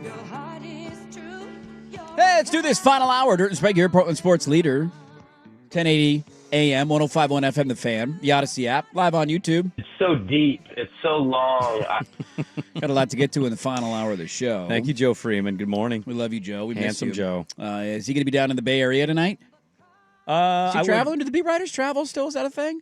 I know Hyken went down. Did he? Yeah, I texted with him a couple days ago. They may not go on all the trips. Not but everyone. It's a 3-game trip. I would imagine the paper of note sends their beat person more likely than not. I don't know why I wouldn't go to Golden State. It's not like it's one thing for an East Coast roadie. That's a good point. But going to go down to the Bay Area for a night. Who is after Golden State? I just blanked and I don't have it up right here. I'm trying to find it here. They play after Golden State. The Portland Trailblazers are in Oklahoma City. See, this is my point. And then Milwaukee. Oklahoma City and Milwaukee. ESPN's entire thing is just, it's stupid. Like, they Dude, only the give next me week their schedule for today, and then after that, it's all their losses and wins instead of the next few games. The next week is going to be brutal. So it's tonight in Golden State. It's a cup check game. We'll get to that in a moment. Then they go to Oklahoma City on Sunday. At the Bucks. Then you're at the Bucks on Monday with Giannis probably not playing, but let's not act like anything's a gimme. Then you come home and play San Antonio. You play OKC again, and then you go on a long East Coast road trip where, not long, but you're in Toronto, in Cleveland, and in Detroit. Ouch. It's a little difficult here. The next couple of weeks. Before we get to the cup check tonight and just where we're at on that game, can people make sense of the Anthony Davis stuff to me? That, like, he's a person? He is a person. I'm aware of that. What do you need help with? Where He are is the a human rumors being. coming from? That's It's the betting always market. the thing. It's the betting market. the betting market. So the betting market right now for Anthony, we all know Anthony Davis is good. I mean, he's out of Dallas. It's Yes. going to happen at I some think point. Kyrie's right behind him. Probably. Based They're gonna- on what Tim McMahon said on the podcast. Let's blow this entire thing up. Right now, according to Las Vegas, I believe the odds are Portland is the second highest, has the second highest odds To bet MGM. to bet MGM. Because the To land. betonline.ag people, who Ken Barkley once famously said, don't trust that market. Yes, he did. They had us like fourth, I think a week or two ago. BetMGM has a second. Second. The second highest odds to land Anthony Davis. The logic there would just be you've got stuff to move, so you want to get a guy that you believe can be a number one if he's healthy. Now, here's like, I understand all the counters to it. We don't need to get into that. Yeah. 3-year deal. He's making $54 million this year, $58 million next year, and then a player option for $62 million. I believe he's extension eligible. He's going to want a max extension. So are This you going to want to pay him? offseason? Yeah. Oh, God, That's no. the big thing right now hanging up with Dallas, which is why they want to move him. He's going to want a new contract. What? No. God, no, I wouldn't give him a max extension. He can't Well, stay he's gonna healthy. want one. And he's 33 years old. So, okay, so then you're not trading for him. No, I'm out on okay. that. All right. I think most of Portland actually is. And that seems crazy considering that guy once swept us in the first round as a 6th seed. That he did. That was also a long time ago. Was And a long time ago. I don't know if I could. Yeah, I mean, if we're talking Anthony Davis of 5 years ago, by all means, dude. You pair that with Damian Lillard of 5 years ago, maybe we're on to something here. But getting guys in the back end of their careers right when they're making too much money and no longer the players that they were, I'm Yeah. kind of out on that strategy. I don't think that's going to work. I mean, you have to just really ask yourself, too, what indication is there of Portland that shows they're going to make that kind of trade? Let alone the fact that our ownership situation is changing in the coming months, and it might not be settled before the deadline. And so you're going to have to run that by the new owner. You think he's going to want to make that move? So who would you put in that trade? Because you got to make money work, and they're going to want picks. You got to match $54 million. So Drew Holiday or Jeremy Grant has to be in the trade. Jeremy Grant would be. Financially, you just have to include one of them. You're including one of your. I mean, you have to include a center. Have to include one of your young centers because Dallas is going to want that in return anyways, and you just can't have 5 of them on the roster. You can't play AD and Klingon. So says who? Anybody that's watched basketball. Donovan got good range. Anthony Davis hasn't been able to shoot since the bubble. No, it's been a while for him. Of all the moves you could make, I don't know. It kind of highlights this weird spot that they're in, still kind of in flux. It's odd that we are second. Like putting us in the list, I totally understand. And people just take a shot in the dark. I get that. Second is it's a pretty wild list. I hope that aside, I hope Drew and Shea both play tonight. They need them back desperately. So it's a cup game. They're in Golden State tonight. Portland has already played Golden State once. Remember, they were in town right after Chance got arrested by the FBI. I spragued the line on that game. You did. And Portland hung 139 on them. Denny was great. They ran away with it basically from the get-go. Yep. One of the best performers. I mean, I know they got to win over Denver and they got to win over OKC in that comeback fashion. But if I remember correctly in that Golden State game, I think everybody played for Golden State. So it was like a full effort. It wasn't like, well, they packed it in pretty quick, though. Once they got down by like 20, they realized, they all right, sat guys the rest of the way. Call the dogs off here. So you're on the road, so it is different. And you're sinking like a stone right now, and I think we can all understand why you're sinking like a stone. I am hopeful, though, that to your point, you get a couple of guys back healthy to just put up a serviceable fight. Because if you're going into this game on the road at Golden State, Portland has already not been good on the road to begin with. If you're telling me Drew Holiday doesn't play and Shaedon Sharpe doesn't play tonight, and even if you have Robert Williams, that's fine. You're going to get killed tonight. If Shaedon doesn't play and Drew doesn't play, you're going to get killed tonight. I mean, yeah. I don't even know that's controversial. I think more shouldn't be people would be controversial. leaning on that. Wait till the Oklahoma City game. Yes. And that's on Sunday. Put Drew and Shea out there. I still think you're going to get killed in that game because you shouldn't have beaten them the first time you played. And unless they're on a second of a back-to-back, I imagine guys will be playing for OKC. I don't know It still doesn't matter. We're still their only loss of the year. Yeah, they're going to take that one a little personally. How did we let this team, of all the teams to beat us, how did this team beat us? 22 and they lost. That still doesn't make any damn sense. No, it doesn't. So hopefully guys are back and healthy tonight. Cup check game. The Blazers, when does this stupid round-robin cup stuff end? When is all of this over? When do we go to Vegas? Yes, when do we go to Vegas? I think they also have games in the middle of next week. And so the semifinals of the Cup are early in December. Because you play everybody once, right? And then then you advance. There's 5 teams in each little mini bracket. group. Yeah. I saw something the other day because the NBA has become kind of irrelevant to most people. They don't follow it. They don't watch it. It's trade conversation. And so it becomes like a how to fix it thing. Mm-hmm. One take I saw was like, if you want to do this cup stuff, like, why don't you just carve out an entire block and get it done?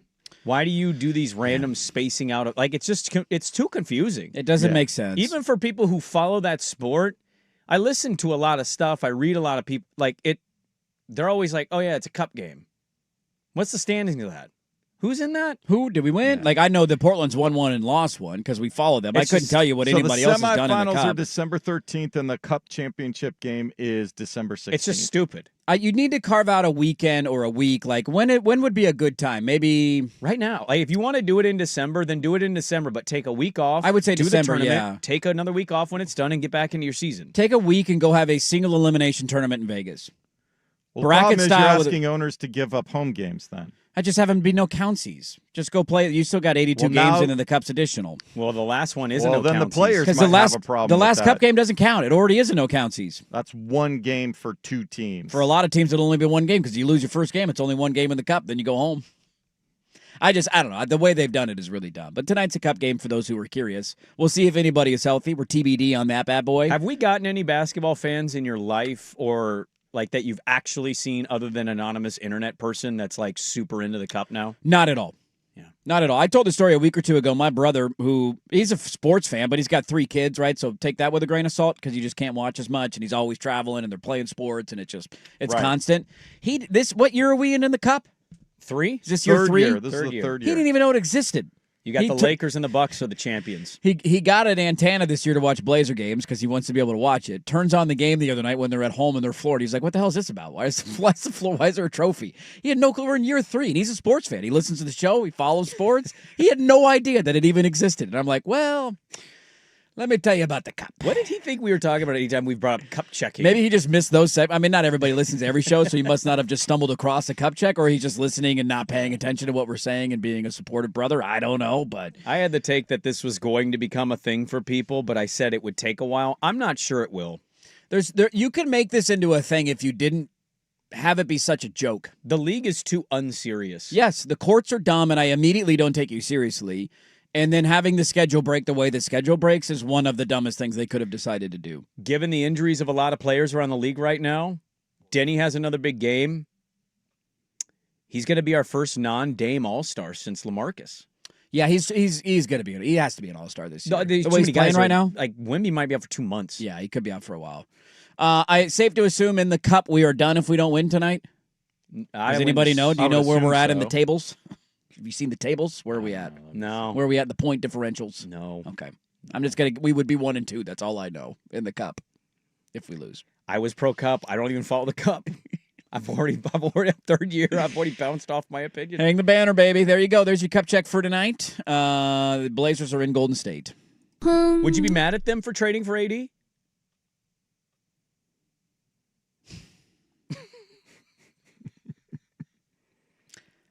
I don't know if mad's the right word. None of it would make sense, though. What are we doing?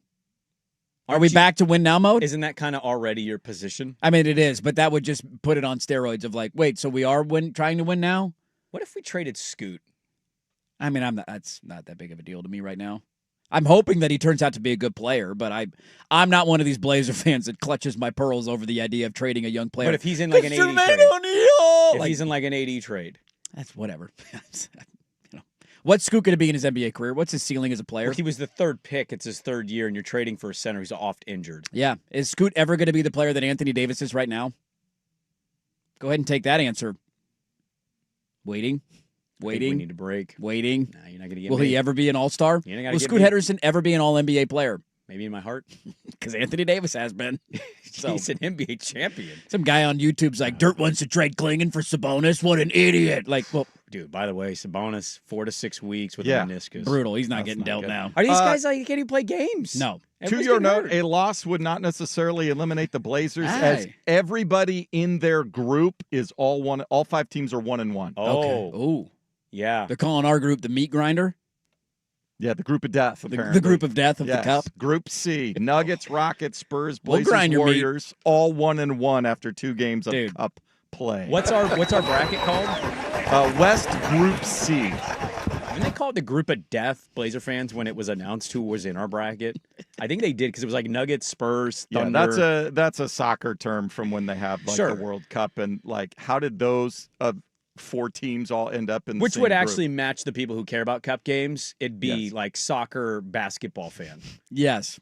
Sounds about right. Who are those people? I don't know any of those people. No, they don't exist. Definitely not a big EPL game this weekend. Not real at all. They're not out there. Let's get some final thoughts on the big game of the weekend. We will Sprague the line coming up, bottom of the hour, 503-864-6326. Your fake sponsors are welcome. Back after this on The Fan.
a.m.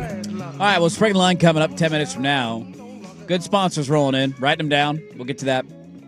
I have no hope left, so I'm just accepting my L's at this point. Pate last night on his Ramen Noodle Express, I was watching his show Thursday night, getting ready to hop on a bird and head out to Portland. You know who he included in the Ramen Noodle Express for this weekend? The UCLA Fighting Bruins, plus 10.5 against the Huskies. It's the Huskies on the road.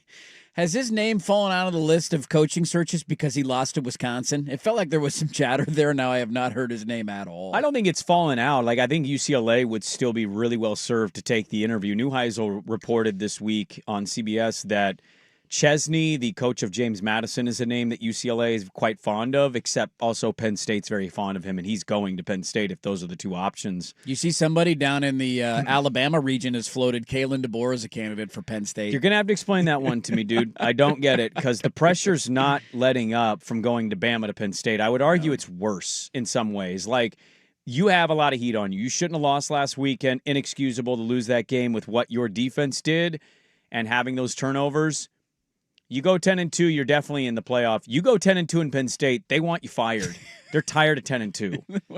And you could say Alabama fans are too, because it's not Saban, but yeah. I think it's a different version of a sports hell that you live in. So maybe that's a case. I don't get it. Why would you? I'd rather be ran out of Alabama than leave Alabama for Penn State. Why would you make that switch? And they're not going to, like, even if they lose the Iron Bowl, Alabama's not firing Kalen DeBoer 2 years in. That's something you let percolate a little bit longer. So he's not going to get turf. That would be more about, I just want to get the hell out of here if he was to do it. It felt like an agent plant, if you will, of like, hey, he's, other jobs still want, you don't want him? Look at Penn State wants him. So it's also the internet. There's a little bit of that. And there's also a lot of rumors that are flying around right now, to your point, that are just completely unfounded. That one caught me off guard yesterday. I'm like, did you know Kalen DeBoer is a prime candidate for Penn State? Well, like, yeah, sure. I understand why they would love to hire him. Why would you leave Alabama for Penn State right now and go start over with the situation that they're in? I just thought that was interesting. Like, not that anybody would be surprised if UCLA covers a number, but we haven't talked much about the Huskies. They blew out Purdue last weekend. They got a chance to get to 8 wins, to go into the rivalry game next week at 8-3. I think you're feeling a lot different. I think a lot of people think they're going to lose that Oregon game. Time will tell on that answer. We'll know next Saturday. If you lose to UCLA, you're staring 7-5 in the face, and that would be slightly disappointing. You get to 8 wins, it's a good year for Jed Fish in Washington. Yeah, I mean, Pate just tweeted an hour ago because he was asked about the Penn State DeBoer thing. He says, I do think Penn State zeroed in on their guy in recent days. I don't expect Kalen DeBoer to be involved. I think it's going to be Chesney. I think they're going to try to go Signetti, same school, same effect. He kept it rolling. Yeah. We'll go with that guy. I've been surprised at, in following some of that college hoopla, is how little a Will Stein has been thrown out. Yeah. Like, I kind of just assumed this was the year where he finally got it, because Oregon's offense, even if you've had question marks at different points, they've been clunky at times, has gone along. Like, I just thought he would be, and maybe he will. Maybe Oklahoma State comes and throws a bag at him because they have a coaching opening now. But I've been a little shocked. Like, it feels like it's very much current head coaches that are basically the main candidates. Yeah. That it's just become a big, like, hey, let's just trade this coach here to that coach there, instead of finding the coordinator, who I don't know if Will Stein will be a good coach. I literally have no clue at all how that would work. It depends on where he goes. But it feels like he hasn't really been much of a candidate, nor has really any of the coordinators, to my knowledge. It feels like it's mostly no. Lapointe was connected with Oregon State, but I don't buy that for a second. I'm not buying it. I'd rather be at Oregon as a DC than go to Oregon State and try to fix what that is with that athletic director. Yes. I think it's a fair point. The only thing that I would say is that sometimes I feel like we don't know what the hell we're talking about with hot boards. Like, I'll just use Oregon last search as an example. Dan Lanning's name never came up. So that's the only thing I would say. I thought it did kind of at the tail end. Not maybe like it the did. very, very end, but like I at remember the end, him being hired, and my first thought was, who? I remember the first time I saw the announcement. So I remember thinking about it and reading about it and who were the names and he was not a name that was high on anybody's list or hot board, if you will. And then then you're like, oh, that's right, he's a D coordinator at Georgia. And it took me a second to connect the dots. So I agree with you. I think a lot of Duck fans probably thought this was it for Will Stein, and maybe it ends up being. I guess that's what I'm trying to say is sometimes you can have coaching searches that are done correctly and quietly. Like, who's Auburn going after right now? We haven't heard anything about them. No. Summerall maybe is kind of rumored out there, but like a lot of these guys are getting a lot of pub and there's a lot of buzz around their names and where they're traveling and all that. But for some places, you're not hearing a damn peep. Who's Oklahoma State interested in right now? I haven't heard a peep about that. I think that's kind of where I'm at is like Oklahoma State, I don't know what that bar is and where that ranks. It's not one of the best jobs, but you're either seeing programs announce stability or you're seeing them be one of the first to fire, and then they have Virginia Tech make a hire first. Yes, like, and that's the first one off the board. Yeah, like today they just announced about 40 minutes ago, Dave Aranda's coming back. Now, Baylor fans are reacting to that. They sent out a statement, so I don't know where this leaves of the all-time, we don't actually like the guy, but here's the reasons why we're keeping him. They got smoked at home by Utah last week. Here's the first one. Stability during transition. Our next VP and Director of Intercollegiate Athletics must have the opportunity to assess everything because they just lost their AD. Their student-athlete experience. They're retaining their current roster and protecting a nationally ranked recruiting classes. They're essential. And then financial stewardship. Basically, like, we don't want to pay more money to fire a guy and hire a guy. It's like the least confident coach is coming back announcement, and Baylor fans are not happy about this. Yeah, nor should they be. He's been underwhelming. His 7th season will be next year. That's wild. He's been there that long. There was a year or two in there where it felt like he was heading in a skyrocketing stock, and that has clearly not transpired down at Baylor. The other part of it, too, that I'll just say is like the scary thing about every coaching search, and it reaches its tentacles everywhere in the sport, is that you never know where the dominoes are going to fall. Like right now, I think Oregon State's going to make their hire next week. They very well could, and I think that'd be smart. Get out in front of it. Signing days in a couple of weeks. Portal opens in January. Like have everything ready to go, and you're not going to hire likely a sitting head coach, and so you kind of got your pick of the litter. Or are you? Or are you? Could be. Kalen DeBoer. But I've heard he's very interested in coming back to the West Coast. He loved the rain. That's the scary part about it because you never know when the domino hits your school. Like I'll use Washington as an example. Saban retired. And every Husky fan spent the next days laughing at Oregon because everybody thought Lanning was going to leave. And it was Stepping Stone U. And then some guy on KZI said he was in Tuscaloosa last night. And everybody was mocking Oregon. And then who ended up taking the job? Right? And at that moment, when Nick Saban retired, do you think Arizona thought we're going to have to look for a new head coach?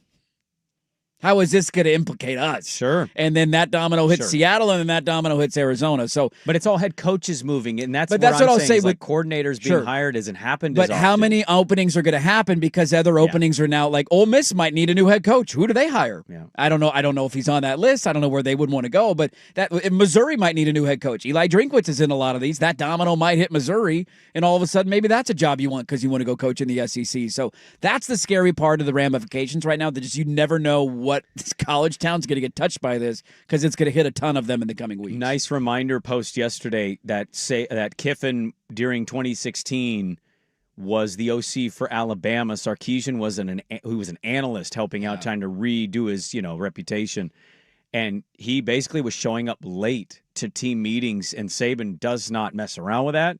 So he was going to FAU. It was already announced that he just said, "Get out of here." Yeah. And he left to FAU, and Sark had to fill in and be the OC for the last couple games of the season. And that's when he then got the job and then took the job at Texas. And Lane gave us the glorious video. What did he say in his FAU video? So exciting. So exciting. What a time to be alive. Exciting what a time to be alive. Exciting times. Exciting times. Yeah. I deadpan delivery. We did do 2 segments yesterday. I still think it's such a fascinating thing, the Pate information on Kiffin and Kiffin in general. How about this added to it? There was a report that came out yesterday from Chris Lowe that this is laying the groundwork for some shady stuff, dude. It's all shady.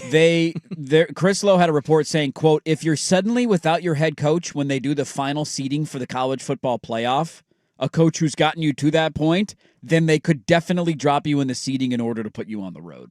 Essentially saying if Kiffin is to leave, they can hold that against Ole Miss in their final seeding in the playoff. I mean, wait, what? Because that's so fair to the players. Yes. To punish them for their coach being It's not the Jordan loyal Travis and- coach analogy. It's you don't have that guy, so we're not going to put you in. And they're not going to kick Ole Miss out of the playoff at 11-1. But to cook the books, they have made a tougher matchup.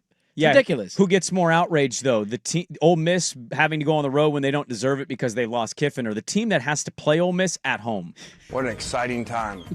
Like, what if What if they went from like hosting, he leaves, and now he's dropped? Guess who's coming to Eugene with the coach fired angle or the coach leaving us angle? Totally. It's Ole Miss. Totally. God. Let me ask you this last question, then we'll go. Yeah.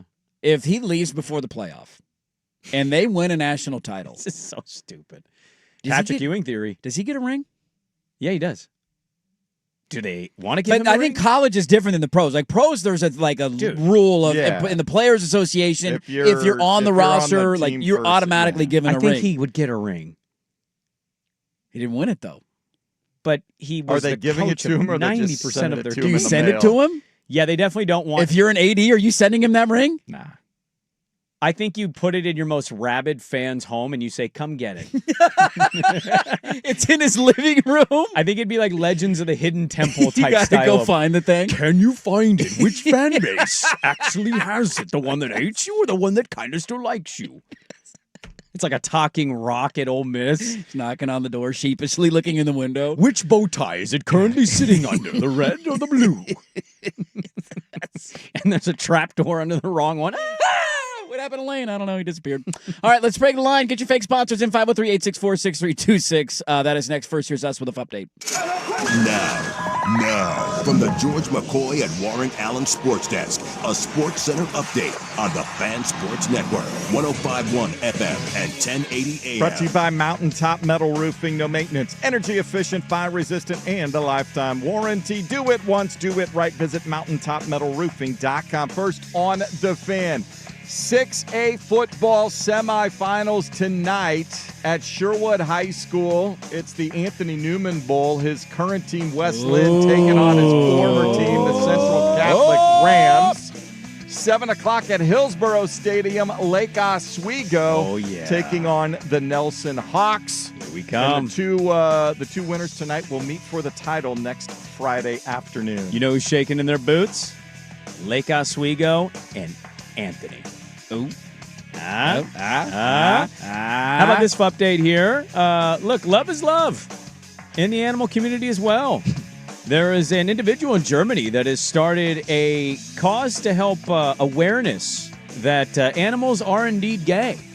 He is collecting and saving gay sheep from being slaughtered, putting them on a farm, and using the wool to create clothing to raise money for LGBTQ plus efforts. Yeah. And also, here's a fun fact. Do you know when a zebra is gay, it stays gay? It keeps the same part in the rest of its life. That's pretty cool. They're loyal. Love is love. Do not allow the Oregon State Athletic Department to find out about that. Let's keep the football players away from them. Speaking of which, can we check in on an X quickly? We have not talked about it yet. Do we realize there's a very good chance Michigan State goes 0-9 in Big Ten play? They lost to Penn. They got dominated by Penn State last week. They're now 0-7 in conference play. They go on the road to Kinnick this weekend. I think he benched Childs, so that's over. He's in a boot. I think he got hurt. Oh, did he get hurt? Yeah, he's Sorry, in a boot. I checked out. And then they play Maryland at home. They're going to lose. They might be 0-9 in Big Ten play and 3-9 in year two. Woof. More high school football, gay sheep, and Jonathan Smith stories in 30 minutes. Jason Swigard from the George McCoy at Warren Allen Sports Desk. Hurt, missing work, insurance companies acting like jerks. Don't call your mom. Call George McCoy at warrenallen.com. Your home for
AM. Sprague the line. Sprague the line. Sprague the line. Sprague the line. Why do we suck so much? That's a good question, man. Sprague the line brought to you by the 12 Days of Christmas. Still less annoying than trusting a Sprague pick. On the 11th day of Christmas.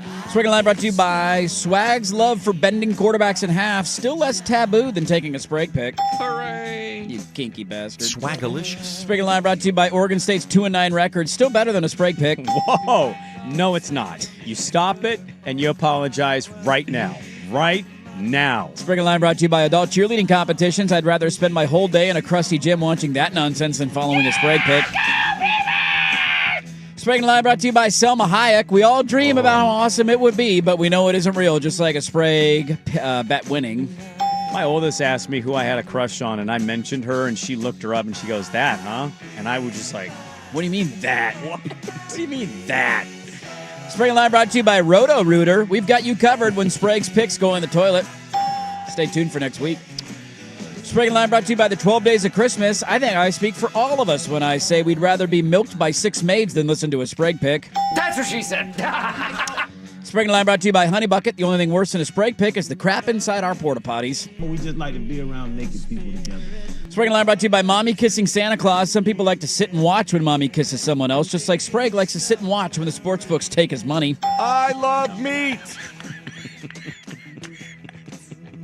That was my favorite. Dad, what was that called when you were watching Mom kiss Santa Claus? Let's get one more in here. Sprague the line brought to you by Daily Nottingham Forest updates. One of the few things to rival a Sprague pick in terms of things that are irrelevant. Bad news, Dirt. I haven't even given you anything. All right, here we go. I suck. I 1-2 last week. Already lost last night, so it's bad. Sprague won the weekend, 2-1. Swag and I went 1-2. Yep. Seems to be the theme this year. Swag gambled on the Chargers. I'm done doing that. and the Lions. I tried it. And you did hit on the Seahawks plus 3.5. Yes. Just Boy, lost. you kind of shouldn't have, but like you did. Like it was a kind of a toss-up game. I'm watching there. the end of that game, and I thought the line was 2.5 because they were down by 2, and I'm like, if that bastard, what was it, 21-19 the final? Yeah. I'm like, what? That has to be a scoregami. You cover the spread at that.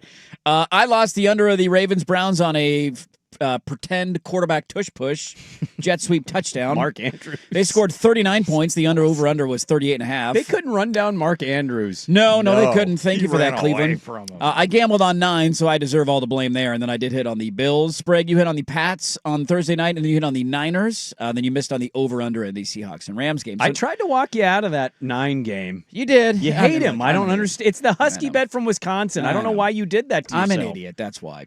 So season standings, this is not counting my L from last night yet. Sprague 17-16, back above 500 after a 2-1 weekend. Hello. I am 14-19, and Swag is 13-20. Ooh, right on your heels. 14-19. Well, technically, if you are we you're all close. on one of the same Big Wood games? Well, Are we what is Swag? 13-20. Okay, thank you. The T-boxes, Spragues. We'll see if we were all laying the big wood. Thank you, sir. A game nobody should watch. Seriously, don't.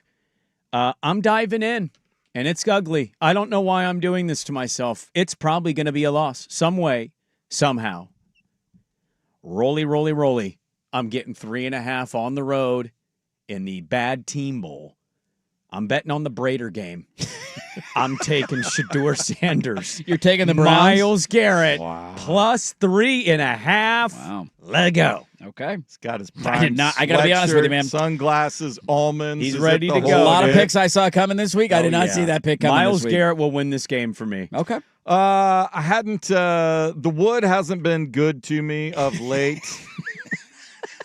I'm sorry to hear that, dude. I want to get a taste of what that. How big Been does that burned feel? by the big wood of late. But that can't happen in Tennessee. I mean, it can. It can. No, It can. really Mathematically, it can. But it really I see your point. can't. 13.5. I'll lay that big wood. It's over. We think. We think. I'm taking the Lions. They're good bouncing back. Give me the Lions. You know what the Big Wood's been telling you, Swag? Bring your ass. I'm also on the Seahawks. They are going to murder the Titans. The Titans are awful. Awful, awful. I wouldn't be shocked if the Seahawks hit the over by themselves this weekend. They have offensive blue balls that are going to be unleashed and a pseudo home game in Nashville. I love the Seahawks on the road. They're a covering machine. They're the best team against the spread. Give me the Seahawks laying massive wood, minus the 13.5. By the way, right now on DraftKings, you gentlemen, it is 12.5, so give yourself a point. Give it to me all day, baby. Oh, 12.5. All day. Hit me, Fantastic. baby, I'll one take more that time. point. So I'm just being fair here. Yep. Okay. Swag. I'm the Patriots. I don't care if Burrow plays or not. They can't defend anybody. I think the Patriots will play keep away against that Bengals defense. That's a lot to ask. It's less than a touchdown. I will lay 6.5 on the road with New England. Okay, Patriots minus 6.5. I'm going to go for another over-under. Again, fade the hell out of these. I'm going to take the under in Lambeau Field this week. 9 can't score on anybody, let alone when he's playing outdoors. Packers can't score at home. Green Bay's offense sucks right now, and they can't throw the ball. Minnesota's got a decent defense, so an under bit me last week on a Mark Andrews fake quarterback sneak, so watch 9 throw like 6 touchdowns in the fourth quarter and hit the over by himself. I'm going to take the under of 41.5 in Packers and Vikings. That's pretty awesome. I'm also on... Thank you for that generic response. Under suck. Was that I mean, the under I'm so tired. That did feel like an AI answer, didn't it? You hit a button and you get an answer out of it. I'm so tired. Wow, great pick. Okay, I'm also on. It's the guy who leans forward in the news interview. Okay. Anyways. Yeah. What else are we doing now? Stop betting unders. You're so I know. boring. I'm an idiot. What do you want from give me me? the game with no points that nobody wants to watch. I'm also on the Lions. I think the Lions are an absolute juggernaut on a loss. Look, we know they're capable. I am a little worried about that giant pass rush, but I think they took enough of a beating last week against the Eagles. I think they'll scheme some stuff up. I love the Lions at home going against my fantasy quarterback, Jameis Winston. Jameis. Swag last pick. I think we've reached one of those spots in the year where the Eagles, even though they're not letting outside distractions get to them, we're not paying any attention. We're focused on what we're trying to do. They will have more fans probably in Dallas than Cowboy fans. Yes. But Jalen Hurts has been listening to everything. I think they open up a can on the Cowboys. I will lay 3 on the road. Can I ask you guys a question? Because I don't know what Dirt's last pick is going to be. I'm done picking because I lost last night. So I only have 2 picks. So, yeah, thanks for that reminder. That was cool.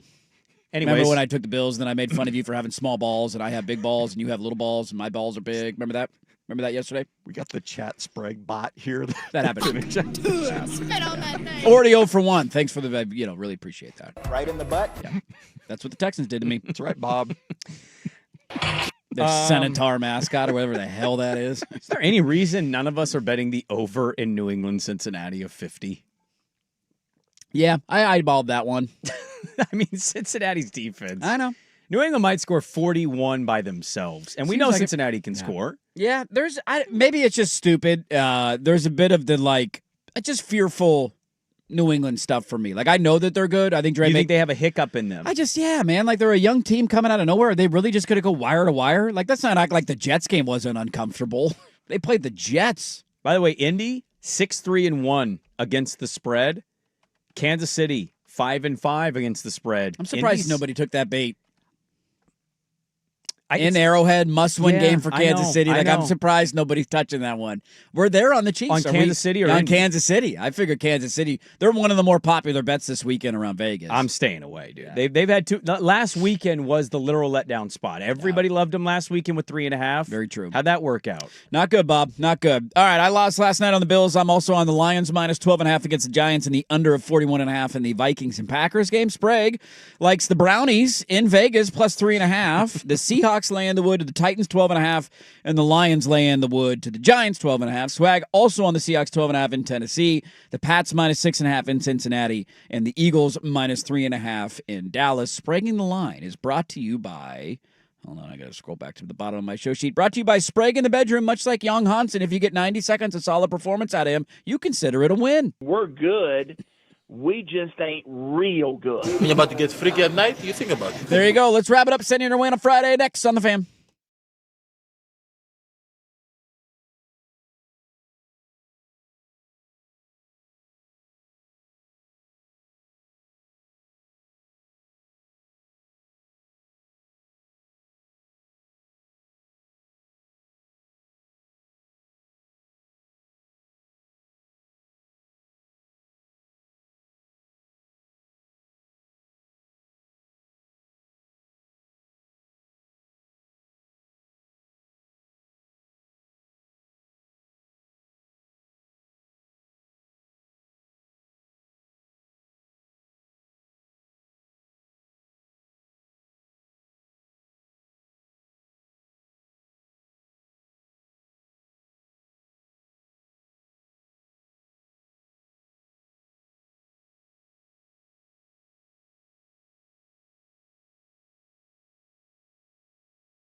1080 AM.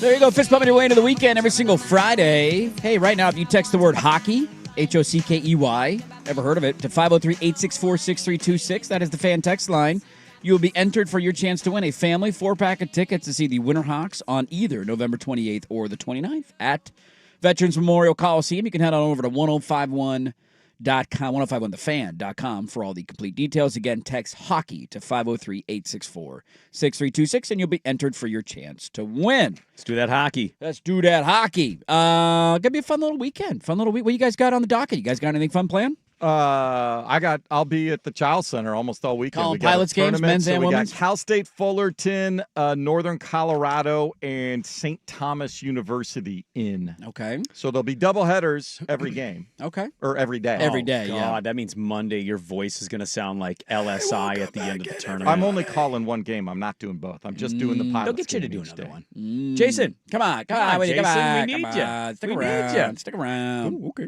All right, fine. You're like a nice dog. You know what I mean? Like, you just can't say no to that ball. No, the other schools have their own. Sure. Play-by-play guys. Till you punt that North Colorado person out of there. Get the hell out of here, Northern Get Colorado. out of here, Bob. You don't belong What are you in doing? here. What the hell's the matter with you? What What do you got going on? What's the Spragues doing this weekend? Nonchalant. We got to go to the West Side today. My nephew has got a birthday party at his house, so we're going to go over to the West Side. Kids are going to hang out. We got some Who's Laco playing tonight?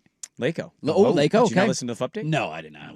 Yeah, it's at Hillsborough Stadium. Ooh, semi. Neutral sites for the semifinals. What date is the championship game? Next Friday. Next Friday. Okay, Black Friday. Yep. I hope my Hawks can come through. Laco's playing good football right now. They got a good rushing attack. The only thing I'm concerned about with Nelson is their injury concerns. A little banged up going into the They game got some tonight. key dudes that they got banged up in that Lake Ridge playoff game. My nephew seems to think they're all crazy NFL players who are going to play no matter what. Those are also his boys. So we'll see if they can give it a go and actually play. Dude, Nelson legitimately, I will tell you, from their coach to the players, everybody believes they can win the state. There is not a Westlands looming or No, we can't get over Laco's that hump. tough. They didn't play in the regular season, did they? Nelson did and not. Westland didn't play? They want them. Ooh. Now, they got to get through Laco. Just like Duck fans back in the day, we want Bama. Are you a we want Bama spot right now? I think there's a little bit of that. Okay. I think every kind of top-tier program, which Nelson is now. You got to go through the king to get to the king. Exactly. You want to win state, you got to get through a Westland. Well, I'll be down in Eugene tomorrow, so stop by, say what's up if you're heading down to the game. I know Patrick Harris will be there. Danny Meringue and I will. The loser will paint their face. What day? I don't know. Oh, that's the bet? That is the bet. We've decided. Face painting will be the payoff. So you'll be like. I guess it'll be. You could probably be like Amazon a Dr. Pepper commercial. Yeah. How bad? Who is it? It's an Dodge? NFL town. We got to get out of here. Who's the one that got the Drew Aller NIL commercial? Is that Dodge? Is that a Dodge truck commercial with Terry Crews? He's in like a mascot. Aller commercial. Oh, he's in one, and I see it constantly, and I'm like, God, that's talk about. You know what Aller's on right now? He's on that quarterback slide. He's going down, dude. Where's our quarterback going, man? He's on a slide. Well, stop by, say what's up. Should be a lot of fun. Game day in town. Mariota's the guest picker. Pre-game tomorrow, live from Eugene. Will begin at 8 a.m. There you go. Bright and early. Chilly morning fog and dew down in Eugene, Oregon. Going to be a lot of fun. Game starts at 12:30. Good luck to everybody's teams, unless you're a Husky fan. I hope you lose by 100. And we will talk to you Monday at 6 a.m. Thanks so much for being a part of our Friday. Hey, quick, by the way, Monday, 6:30. Yes, this is an important note. The one and only Josh Pate will join us Monday at 6:30. He'll probably just landing because there's no show on Thursday because it's Thanksgiving. Right. So he's going to go earlier in the week, 6:30 Monday morning, Pate off of his trip to Eugene this weekend. Have a great weekend, everybody. We'll talk to you Monday at 6 a.m. The Firm Harrison Meringue is next on 105.1 FM The Fan.